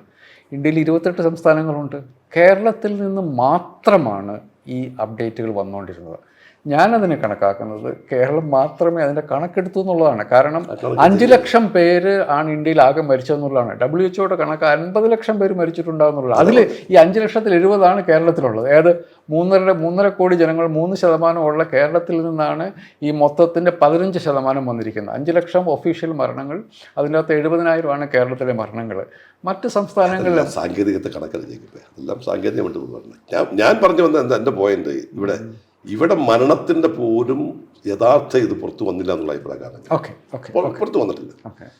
അപ്പം നമ്മുടെ പോയിന്റ് എന്താ? കേരളത്തിലെ ഇടതുപക്ഷ മുന്നണി ഗവൺമെന്റ് 3ാം വട്ടം അധികാരത്തിൽ വരില്ല എന്നതാണ് നമ്മുടെ പോയിന്റ്. ഈ ഗവൺമെന്റ് ഒരു ഞാൻ പറയുന്നത് ഇവിടെ ജനങ്ങളെ ബാധിക്കുന്ന ഒട്ടേറെ പ്രശ്നങ്ങൾക്ക്, ക്രമസമാധാന രംഗം, വിദ്യാഭ്യാസ മേഖലയിലെ പ്രശ്നങ്ങൾ, ആരോഗ്യ മേഖലയിലെ പ്രശ്നങ്ങൾ, നമുക്കറിയാം വിലക്കയറ്റം, കാർഷിക മേഖലയിലെ പ്രശ്നങ്ങൾ, ഇതെല്ലാം അഡ്രസ്സ് ചെയ്യുന്നതിൽ ഈ ഗവൺമെൻറ്റിന് പാളിച്ചുണ്ടായിട്ടുണ്ട്. അതിൽ നിന്നും ഞാൻ ഒന്ന് പറയാം. പിന്നെ ഇപ്പം വയനാട് പ്രശ്നം വന്നു. ഞാൻ കേന്ദ്രത്തിനൊക്കെ എതിർക്കുന്നു, കേന്ദ്രത്തിനോട് നമ്മൾ വിരോധമുണ്ട്. സംസ്ഥാന ഗവൺമെൻറ്റിൻ്റെ കയ്യിൽ പണം വന്നിരുന്നു, മുഖ്യമന്ത്രിയുടെ ദുരിതാശ്വാസ നിധിയിലേക്ക് പണം വന്നിരുന്നു. വയനാട് ദുരന്തം കഴിഞ്ഞിട്ട് 6 മാസമായി. ഞാൻ മുഖ്യമന്ത്രി വിളിച്ച കോൺഫറൻസിൽ പറഞ്ഞ ആളാണ്, നമ്മുടെ കയ്യിൽ കിട്ടിയിരിക്കുന്ന പണം നമുക്ക് ചെലവാക്കാൻ പാടില്ല. ചെലവാക്കിയിട്ടുണ്ടോ? സംസ്ഥാനത്തിന് കിട്ടുന്നൊരു മെച്ചം കേന്ദ്രത്തിനെതിരെ സമരം ചെയ്യുമ്പോൾ കോൺഗ്രസിന് നിഷ്ക്രിയമായിട്ട് നിൽക്കാൻ പറ്റില്ല. കോൺഗ്രസിന് പറയേണ്ടി വരുന്നു. അപ്പോൾ കേന്ദ്ര വിരുദ്ധമായിട്ട് എടുക്കുന്ന സമീപനങ്ങൾ കേരളത്തിലെ സാമ്പത്തിക പ്രതിസന്ധിയുടെ മുഴുവൻ ഉത്തരവാദിത്വവും കേന്ദ്രമാണെന്ന് വരുത്തി തീർക്കുന്നത് ആണ് അവർ ശ്രമിച്ചുകൊണ്ടിരിക്കുന്നത്. ഞാൻ ഇത് പറയുന്നു, കേന്ദ്രത്തിൻ്റെ മുഴുവൻ കേരളത്തിലുണ്ടാകുന്ന മുഴുവൻ സാമ്പത്തിക പ്രതിസന്ധിയുടെ ഉത്തരവാദിത്വം സംസ്ഥാന ഗവൺമെൻറ് വീഴ്ച കൂടിയുണ്ട്. കേന്ദ്രത്തിന് അതിൻ്റേതായ പങ്കുണ്ട്. അപ്പോൾ ഈ ബഡ്ജറ്റ് ഒന്നാണ് അവതരിപ്പിച്ചു, കേരളത്തിൻ്റെ പുതിയ ബഡ്ജറ്റ്, ശ്രീ ബാലഗോപാൽ അവതരിപ്പിച്ച ബഡ്ജറ്റ്. ആ ബഡ്ജറ്റ് അവതരിപ്പിച്ചതിന് ശേഷം കേന്ദ്ര ഗവൺമെൻറ്റിൻ്റെ ബഡ്ജറ്റിനെതിരെ സമരം ചെയ്യാൻ മാർക്സിസ്റ്റ് പാർട്ടിയുടെ സംഘടനാ സംവിധാനങ്ങളുണ്ട്, അവർക്ക് ആളുകളുണ്ട്. സംസ്ഥാന ഗവൺമെൻറ്റിൻ്റെ ബഡ്ജറ്റിൽ പറഞ്ഞിരിക്കുന്ന കാര്യങ്ങളെക്കുറിച്ചിട്ട് ഇത്രയും ഒരു നിരാശാജനകമായ ബഡ്ജറ്റ് ഉണ്ടായി അടുത്ത കാലഘട്ടത്തിൽ. എന്ത് പറയാൻ വേണ്ടി കോൺഗ്രസ്സുകാർ പറയുന്നുണ്ടല്ലോ, കോൺഗ്രസ് പറയുന്നില്ല. പക്ഷെ ഞാൻ പറയുന്നത് കോൺഗ്രസ്, അതാ ഞാൻ പറഞ്ഞു വന്ന പോയിന്റ് എന്താ, ഈ ഗവൺമെൻറ് അധികാരത്തിൽ വരണം എന്നാഗ്രഹിച്ച, 2ാം വട്ടം അധികാരത്തിൽ വരണമെന്ന് ആഗ്രഹിച്ച കമ്മ്യൂണിസ്റ്റ് പാർട്ടിയുടെ സഹയാത്രയ്ക്ക് ഇടയിൽ പോലും എൻ്റെ പോയിന്റ് അതാണ്, ഇതിനൊരു അവമതിപ്പ് ഉണ്ടായിരിക്കും ഗവൺമെൻറ്. അതിന് പല കാരണങ്ങളുണ്ട്. കുറച്ച് കാര്യങ്ങൾ സാർ ലിസ്റ്റ് ചെയ്തിട്ടുണ്ട്. ഞാൻ ചോദിക്കുന്നത്, ഓക്കെ, അത് രാഷ്ട്രീയപരമായിട്ട് നിങ്ങൾക്ക് അഭിപ്രായമുണ്ട്.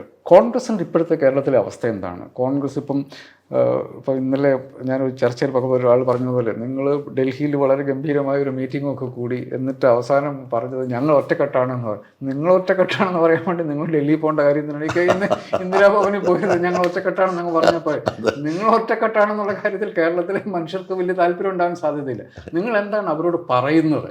ഈ ഇടതുപക്ഷ ജനാധിപത്യ മുന്നണി സർക്കാർ 2 ഭരണം 9 വർഷം ഭരണം, ഇന്ന പ്രശ്നങ്ങൾ ആ മുന്നണിക്കുണ്ട്, ആ സർക്കാരിനുണ്ട്. ഞങ്ങളുടെ ഓൾട്ടർനേറ്റീവ് ഇതാണ് എന്ന് പറയാൻ പറ്റാതെ നിങ്ങൾ പറയണം ഞങ്ങൾ ഒറ്റക്കെട്ടാണ് എന്ന് പറഞ്ഞാൽ അത് എത്രത്തോളം കൺവിൻസിംഗ് ആണ്? നിങ്ങൾ പറഞ്ഞ ഒരു കാര്യത്തിനോട് ഞാൻ അവസാനം യോജിക്കുന്നുണ്ട്. പറയാനുള്ളത് ഒരു അജണ്ടയാക്കി ജനങ്ങളുടെ മുന്നിൽ വെക്കണം. അതിപ്പോൾ ഞങ്ങൾ ആലോചിച്ച് ഞങ്ങളിപ്പോൾ തയ്യാറാക്കിക്കൊണ്ടിരിക്കുകയാണ്. അതിൻ്റെ സമയം വരുന്നു, ഇലക്ഷൻ വരുന്ന സമയത്തല്ല. 5 വർഷം മുമ്പ് പറഞ്ഞിട്ട് കാര്യമില്ലല്ലോ. മാർക്സിസ്റ്റ് പാർട്ടി ഇപ്പോഴാണ് പറയുന്നത്, മാർക്സിസ്റ്റ് പാർട്ടി സംസ്ഥാന സമ്മേളനത്തിൽ വെച്ചിട്ടാണ് മാർക്സിസ്റ്റ് പാർട്ടി പറയാൻ പോകുന്നത് അടുത്ത 3ാം ടൈമിലേക്ക് എന്താണ് നമ്മുടെ കർമ്മപരിപാടി, പുതിയ നവകേരളത്തിന് പുതിയ ഒരു നവകേരളം ഉണ്ടാക്കാൻ പോകുന്നു. ഞങ്ങളും പറയാൻ പോവാണ്. ഞങ്ങളുടെ പാർട്ടിയിലേക്കൊക്കെ ചർച്ച ചെയ്യുന്നു എന്നെങ്കിൽ അത് അതിന് വേണ്ടിയിട്ട് വിളിച്ച യോഗമല്ല ഒന്നാമത്. അത് എല്ലാ ഇലക്ഷൻ വരാൻ പോകുന്ന സംസ്ഥാനങ്ങളിലേക്കും വിളിച്ച യോഗത്തിൽ ഒരു ദേശീയ പാർട്ടി എന്ന നിലയിൽ നിങ്ങളെല്ലാവരും സഹകരിച്ച് പോകണമെന്ന് പറഞ്ഞു. പത്രങ്ങളിലൊക്കെ വന്നു, അവിടുത്തെ ചർച്ചകളുടെ വിശദാംശമല്ല പത്രത്തിൽ വന്നിരിക്കുന്നത്. ഒരു ആഹ്വാനം വന്നു, എല്ലാവരും യോജിച്ച് പോകണമെന്നുള്ള അത് വന്നു. പക്ഷേ അത് കേരളത്തിലെ കോൺഗ്രസിനെ ആയിരത്തോളം അങ്ങനെ ഒരു ആഹ്വാനം വന്നപ്പോഴത്തേക്ക് അത് വലിയ പർവ്വതീകരിച്ചുകൊണ്ട് ഇതിനാണോ പോയെന്നൊക്കെ ചോദിക്കുന്നവരുണ്ട്. ആ സമ്മേളനത്തിൽ ആ യോഗത്തിൽ പങ്കെടുത്ത ഒരാളാണ് ഞാൻ. ഞങ്ങൾക്ക് കിട്ടുന്ന ഒരു ഫീഡ്ബാക്ക് എന്ന് പറഞ്ഞിട്ടുണ്ടെങ്കിൽ ആ യോഗം നന്നായി എന്നുള്ളതാണ്. കാരണം പറഞ്ഞിട്ടുണ്ടെങ്കിൽ കുറച്ചുകൂടി ഒരു ഗൗരവ ഉത്തരവാദിത്വവും വരാൻ പോകുന്ന തെരഞ്ഞെടുപ്പ് സമയത്ത് കോൺഗ്രസ് പ്രവർത്തകർ ഒറ്റക്കെട്ടായി ഉണ്ടാക്കണമെന്നൊരു മെസ്സേജാണ് ഞങ്ങൾക്ക് കിട്ടിയത്. അത് കോൺഗ്രസിനെ പോലെ ഒരു പാർട്ടിക്ക് വരുത്താം. ആ മെസ്സേജ് ഇവിടെ മാർക്സിസ്റ്റ് പാർട്ടി കൊടുത്തിട്ടുണ്ട്. പക്ഷെ മാർക്സിസ്റ്റ് പാർട്ടി കൊടുക്കുന്ന മെസ്സേജ് എത്ര ചർച്ചാ വിഷയമായിട്ടില്ല. പാർട്ടി സമ്മേളനത്തിന് മുമ്പ് വിളിച്ചു കൂട്ടിയ എല്ലാ ജില്ലാ സമ്മേളനങ്ങളിലും പാർട്ടി പ്രാദേശിക യോഗങ്ങളിലും മാർക്സിസ്റ്റ് പാർട്ടി നടത്തിയ ചർച്ച 3ാം വട്ടം അധികാരത്തിൽ വരുന്നതിന് വേണ്ടി നമ്മൾ ഒരുമിച്ച് നിൽക്കണം, നമ്മൾ ഒരുമിച്ച് നിന്നാൽ അതൊരു പാർട്ടി ഐക്യത്തിൻ്റെ സന്ദേശം എല്ലാ പാർട്ടിയിലും കൊടുക്കുന്ന പോലെ കോൺഗ്രസിന് കൊടുത്തിട്ടുണ്ട്. കോൺഗ്രസ് കുറച്ചുകൂടെ ജനാധിപത്യ സ്വഭാവമുള്ളതുകൊണ്ട് കോൺഗ്രസ് പാർട്ടിക്കകത്ത് പറയുന്നപ്പോഴും പുറത്തറിയുന്നത് കൊണ്ട് അത് വലിയ പർവ്വതീകരിച്ച് എഴുതി എന്നുള്ളതല്ലാതെ അതൊരു കോൺഗ്രസിന് വരാൻ പോകുന്ന ആ യോഗം വിളിച്ച് ഞാനിപ്പോഴും പറയുന്നു, വരാൻ പോകുന്ന തെരഞ്ഞെടുപ്പിൽ കോൺഗ്രസ് പ്രവർത്തകർ ഏറ്റെടുക്കേണ്ട ഉത്തരവാദിത്തത്തെക്കുറിച്ച് കോൺഗ്രസ് നേതാക്കന്മാരോട് സംസാരിക്കുന്നതിന് വേണ്ടി യോഗം വിളിച്ചത്. അതേപോലെ യോഗം ആസാമിൽ വിളിച്ചിരുന്നു, അതുപോലെ യോഗം മറ്റു സ്ഥലങ്ങളിൽ വിളിക്കുന്നുണ്ട്. കേരളത്തിലെ കോൺഗ്രസ് സംബന്ധിച്ചിടത്ത് ഞാൻ പറയുന്നു, കേരളത്തിലെ കോൺഗ്രസും പ്രതിപക്ഷ പ്രവർത്തനം മോശമാണെന്ന അഭിപ്രായം എനിക്കില്ല. പിന്നെ കോൺഗ്രസിനകത്തുണ്ടാകേണ്ടത് പ്രാദേശികമായി കോൺഗ്രസ് ഏറ്റെടുക്കുന്നതിൻ്റെ സന്ദേശം പ്രാദേശികമായി എത്തിക്കുന്നതിന് വേണ്ടിയിട്ടുള്ള കുറച്ചും കൂടി ഒരു സംഘടനാപരമായ പ്രവർത്തനം കോൺഗ്രസ് ഉണ്ടാകും. അതുണ്ടാകുന്നില്ല. പ്രാദേശിക തലത്തിലേക്ക് കുറച്ചും കൂടി ഇന്നത്തെ വിഷയങ്ങൾ എന്താണ് കോൺഗ്രസ് കാഴ്ച, നിങ്ങൾ പറഞ്ഞ പോലെ എന്താണ് കോൺഗ്രസിൻ്റെ അജണ്ട, എന്താണ് കോൺഗ്രസിൻ്റെ ബദൽ നിർദ്ദേശം തുടങ്ങിയത് കുറച്ചും കൂടി മാർക്കറ്റ് ചെയ്യണം കോൺഗ്രസ്. അതിനായിട്ടുള്ള സംവിധാനം ഞങ്ങൾ ഉണ്ടാക്കും. ഞാൻ ശ്രദ്ധിച്ചൊരു കാര്യം, കോൺഗ്രസിൻ്റെ കേരളത്തിലും അതെ രാജ്യത്തിലും അതെ, ഇപ്പോൾ കോൺഗ്രസ് ഗുജറാത്തിൽ അധികാരത്തിൽ നിന്ന് പോയിരിക്കുന്നത് 97 മറ്റ്. പക്ഷേ 2017 അതിനുശേഷം ഒരധികാരവും കോൺഗ്രസ് രാജ്യത്തുണ്ടായിരുന്നില്ല. വല്ലപ്പോഴും പാർലമെൻറ്റിലേക്ക് 2-3, പക്ഷേ 2017 തെരഞ്ഞെടുപ്പിൽ കോൺഗ്രസ് BJP ഓൾമോസ്റ്റ് തോൽപ്പിക്കുന്ന അവസ്ഥയിൽ പോകുന്നു. ബംഗാളിൽ എന്നാണ് കോൺഗ്രസ് അധികാരത്തിൽ എന്ന് ചോദിച്ചാൽ കോൺഗ്രസ്സുകാർക്ക് പോലും അറിയത്തില്ല. 70കളിൽ എപ്പോഴാണ്, 77 തെരഞ്ഞെടുപ്പിലാണ് കോൺഗ്രസ് അധികാരം. ഇപ്പോഴും കോൺഗ്രസ് അവിടെയുണ്ട്. ഇന്ത്യയിൽ നിങ്ങൾ സാധാരണ പറയുന്നത് എനിക്ക് പരിപൂർണ്ണമായിട്ട് യോജിപ്പുള്ള ഒരു കാര്യമാണ്. ഇന്ത്യയിലെ അവസാനത്തെ ബൂത്തിൽ ഒരു കോൺഗ്രസ്സുകാരനെങ്കിലും കാണും. ഞാൻ കേരളത്തിൽ കണ്ടിട്ടുള്ളത് കോവിഡിൻ്റെ സമയത്ത് അന്ന് പഞ്ചായത്ത് വകുപ്പിലെ ഒരു ഉയർന്ന ഉദ്യോഗസ്ഥ പറഞ്ഞത്, കോവിഡിനെ ഫലപ്രദമായി നേരിടുന്നതിൽ ഇടതുമുന്നണി സർക്കാരുകളെക്കാൾ കൂടുതൽ UDFൻ്റെ പഞ്ചായത്തുകൾ മുമ്പിലുണ്ടായിരുന്നുള്ളതാണ്. ഞാൻ സാധാരണത്തിൽ കോൺഗ്രസ്സുകാർ പറയുന്നത് കോൺഗ്രസിൻ്റെ ബൂത്ത് തലം മുതൽ ശക്തിപ്പെടുത്തണം എന്നൊരു വർത്തമാനം പൊതുവെ കോൺഗ്രസ് നേതാക്കന്മാർ പറയാറുണ്ട്. എൻ്റെ ഒരു ഒബ്സർവേഷൻ, ബൂത്ത് തലത്തിലുള്ള കോൺഗ്രസ്സുകാർ, ഏറ്റവും താഴെത്തട്ടിൽ പ്രവർത്തിക്കുന്ന കോൺഗ്രസ്സുകാർ അവരെപ്പോഴും ഊർജ്ജസ്വലരാണ്, അവർ പ്രവർത്തിച്ചുകൊണ്ടിരിക്കുകയാണ്. ഞാൻ തൃക്കാക്കര മണ്ഡലത്തിൽ വന്നു കഴിഞ്ഞപ്പോൾ എൻ്റെ പേര് തൃക്കാക്കര മുനിസിപ്പൽ ഇലക്ഷന് വേണ്ടിയിട്ട് കൊണ്ടുവന്ന് ചേർത്ത് ഒരു കോൺഗ്രസ് പ്രവർത്തകനാണ്. ഈ മനുഷ്യർക്ക് പറയാനുള്ള രാഷ്ട്രീയം കൊടുക്കുന്നതിൽ നേതൃത്വത്തിന് വലിയ പരാജയം ഉണ്ടെന്ന് അതാണ് ഞാൻ പറഞ്ഞത്. കാലാകാലങ്ങൾ ഉണ്ടാകുന്ന രാഷ്ട്രീയ വിഷയങ്ങളെയും സാമ്പത്തിക വിഷയങ്ങളെയും സാമൂഹിക പ്രശ്നങ്ങളെയും എങ്ങനെ ജനങ്ങളുടെ മുന്നിൽ എത്തിക്കണം എന്നതിനെ കുറിച്ചിട്ടുള്ള ഒരു എൻ്റെ നറേഷൻ എന്തായിരിക്കുന്നതിനെ കുറിച്ചിട്ടുള്ള ഒരു ബോധം താഴെ തലത്തിൽ കോൺഗ്രസ്സുകാർക്ക് കൊടുക്കണം. അങ്ങനെ കോൺഗ്രസ്സുകാർക്ക് കൊടുത്താൽ കാര്യം പറഞ്ഞെങ്കിൽ മാർക്സിസ്റ്റ് പാർട്ടിയാണ് നടത്തിക്കൊണ്ടിരിക്കുന്നത്. മാർക്സിസ്റ്റ് പാർട്ടി നടത്തുന്ന എല്ലാ കാര്യത്തിലും അവർക്കൊരു കാഴ്ചപ്പാടുണ്ട്. ഇപ്പം ഞാൻ കഴിഞ്ഞ ദിവസം ഇവിടെ പോയി, ഞാൻ എൻ്റെ ഉദാഹരണം ഞാൻ ആരെ ആക്ഷേപിക്കാൻ വേണ്ടി പറയുന്നതല്ല. ഞാൻ അതിരപ്പള്ളിയിലൊരു എൻ്റെ ഒരു MB ഫണ്ടിൽ നിന്ന് ഒരു പണം കൊടുക്കാൻ വേണ്ടി ഞാൻ പോവാണ്.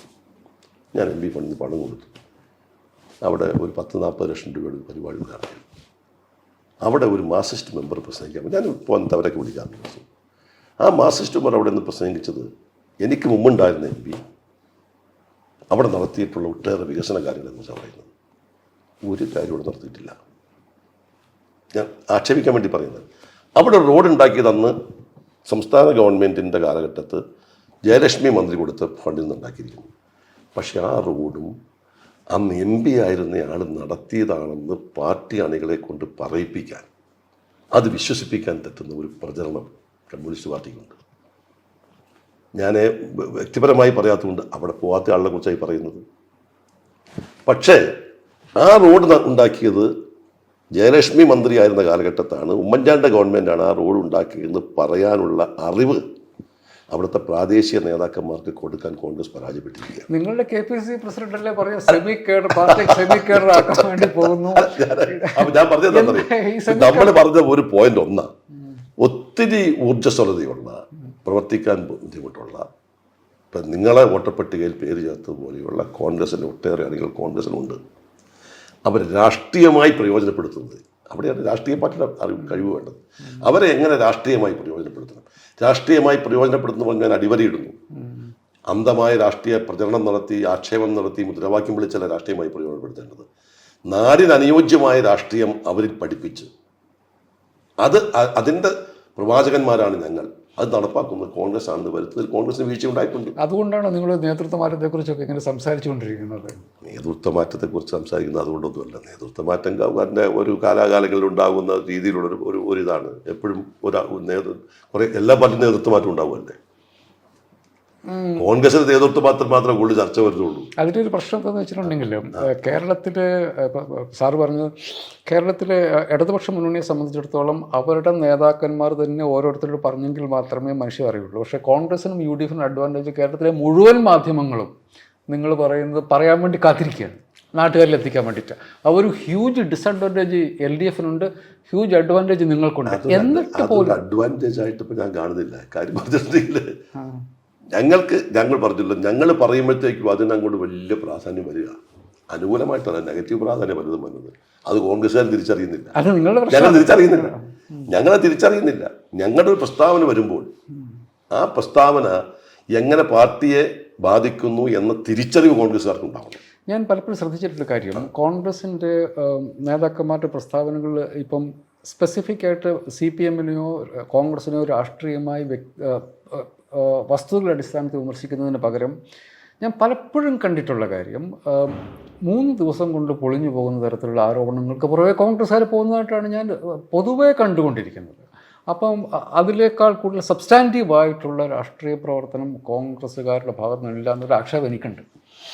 ഞാനൊരു ഒരു ഒരു പരിധി വരെ ചോദിച്ചുകൊണ്ട് പറയുന്നു, കോൺഗ്രസ് പാർട്ടി പ്രത്യേകിച്ച് മറ്റ് സംസ്ഥാനങ്ങളെ പോലെയുള്ള കേരളത്തിൽ കമ്മ്യൂണിസ്റ്റ് പാർട്ടിയുമായിട്ടാണ് കോൺഗ്രസ് ഇത്തരം കാര്യങ്ങൾ ഫൈറ്റ് ചെയ്യേണ്ടത്. ഒരു കേഡർ സ്വഭാവമുള്ള പാർട്ടിയാണ് അവരുടെ. എന്നെ ചിരിപ്പിക്കുകയാണ് കേഡർ എന്ന് പറയുമ്പോൾ നിങ്ങൾ സെമി കേഡർ അല്ലല്ല ഞാൻ പറഞ്ഞു, കോൺഗ്രസിന് കേഡർ പാർട്ടി ആവാൻ പറ്റില്ല. സെമി കേഡറിനും പറ്റിയല്ലേ? കോൺഗ്രസിന്റെ വർഗ സ്വഭാവം അതല്ലല്ലോ. കേഡർ പാർട്ടി ആവണമെങ്കിൽ ആ കേഡർ പാർട്ടി എന്താ കമ്മ്യൂണിസ്റ്റ് പാർട്ടി കേഡർ പാർട്ടി ആവുന്നത്? അതിൻ്റെ ഒരു വർഗ സ്വഭാവമുണ്ട്. അത് പ്രോളിറ്റേറിയൻ ഡിക്റ്റേറ്റർഷിപ്പിൽ വിശ്വസിക്കുന്ന പാർട്ടി, അതുകൊണ്ടാണ് കേഡർ പാർട്ടി ആവുന്നത്. അത് തൊഴിലാളി വർഗ പ്രസ്ഥാനമായിട്ടാണ് അറിയപ്പെടുന്നത്. ഇപ്പം അതിൻ്റെ സ്വഭാവമൊക്കെ മാറിയിട്ടുണ്ട്. അതിലേക്ക് ഇപ്പം ഞാൻ വിവാദത്തിന് കിടക്കുന്നില്ല. ആ സ്വഭാവം തൊഴിലാളി വർഗ്ഗമൊക്കെ മാറിയാൽ പോലും ആ ഒരു കൾച്ചറൽ ആ പാർട്ടി കെട്ടിപ്പടുത്തിട്ടുണ്ട്. അവർ സ്ട്രക്ചറോടെ കിടക്കുകയാണ്. കോൺഗ്രസിന് ഒരു കാലഘട്ടത്തിലും കേഡർ പാർട്ടി ആവാൻ പറ്റില്ല. കാര്യം ഇതൊരു ഇന്ത്യയുടെ ഒരു പര്യായമാണ് കോൺഗ്രസ് പാർട്ടി. ഈ കോൺഗ്രസിൽ എല്ലാം ഉണ്ട്. എല്ലാം കൂടെ ഒരു പാർട്ടി കേഡറാവാൻ പറ്റുമോ? ഇല്ല, ഒരിക്കലും വേണ്ട. ഞാൻ ഇപ്പോഴും പറയും, കോൺഗ്രസ് ഒരു കൂട്ടായ്മയാണ്. അപ്പം കോൺഗ്രസിൻ്റെ പ്രവർത്തനം വിജയിക്കുന്ന എങ്ങനെ? ആ കൂട്ടായ്മയിൽ എല്ലാവരെയും യോജിപ്പിച്ചു കൊണ്ടുപോകാൻ പറ്റുന്ന മെയ്വഴക്കമുണ്ടെങ്കിലേ കോൺഗ്രസ് വിജയിക്കൂ. ഈ മെയ്വഴക്ക് ഇപ്പോഴത്തെ കോൺഗ്രസ് നേതൃത്വത്തിന് എപ്പോഴത്തോളം, നിങ്ങൾ എത്രത്തോളം ഈ 2026 തെരഞ്ഞെടുപ്പിൽ ഈ മെയ്വഴക്കമുള്ള ഒരു ലീഡർഷിപ്പ് കേരളത്തിലുള്ളതായിട്ട് നിങ്ങൾക്ക് തോന്നുന്നുണ്ട്? UDF-ൻ്റെ ഒരു അവസ്ഥയും കോൺഗ്രസിൻ്റെ ഇപ്പോഴത്തെ അവസ്ഥയും വെച്ച് ഇങ്ങനെ മുമ്പോട്ട് പോയി കഴിഞ്ഞിട്ടുണ്ടെങ്കിൽ ഈ കേഡർ പാർട്ടിയായ CPM-നെയും LDF-നെയും ഞാൻ താങ്കൾ ചോദിച്ചതിന് എന്നെ തലത്തിൽ ഞാൻ മറുപടി പറയുന്നത്, കോൺഗ്രസിൻ്റെ നേതൃത്വം കഴിവുള്ളവരാണ്. കോൺഗ്രസിൻ്റെ നേതൃത്വം അതിനുള്ള മെയ്വഴക്കം ഉണ്ടാക്കി അതിനെക്കുറിച്ച് കോൺഗ്രസ് പ്രവർത്തകരെ മുഴുവൻ യോജിപ്പിച്ചു കൊണ്ടുപോകുന്നതിന് വേണ്ടിയുള്ള ശ്രമം നടത്തണമെന്നുള്ള അഭിപ്രായം. എന്നാൽ പിന്നെ എനിക്ക് ഇനി അവസാനത്തെ ചോദ്യം കൂടി, ഞാൻ സംസാരിക്കുന്നത് അടുത്ത KPCC പ്രസിഡന്റിനോടാണോ? അല്ല, ഇപ്പം സംസാരിക്കുന്നത് ബെന്നി ബാരാൻ എന്ന് പറഞ്ഞ MP-യോടാണ്.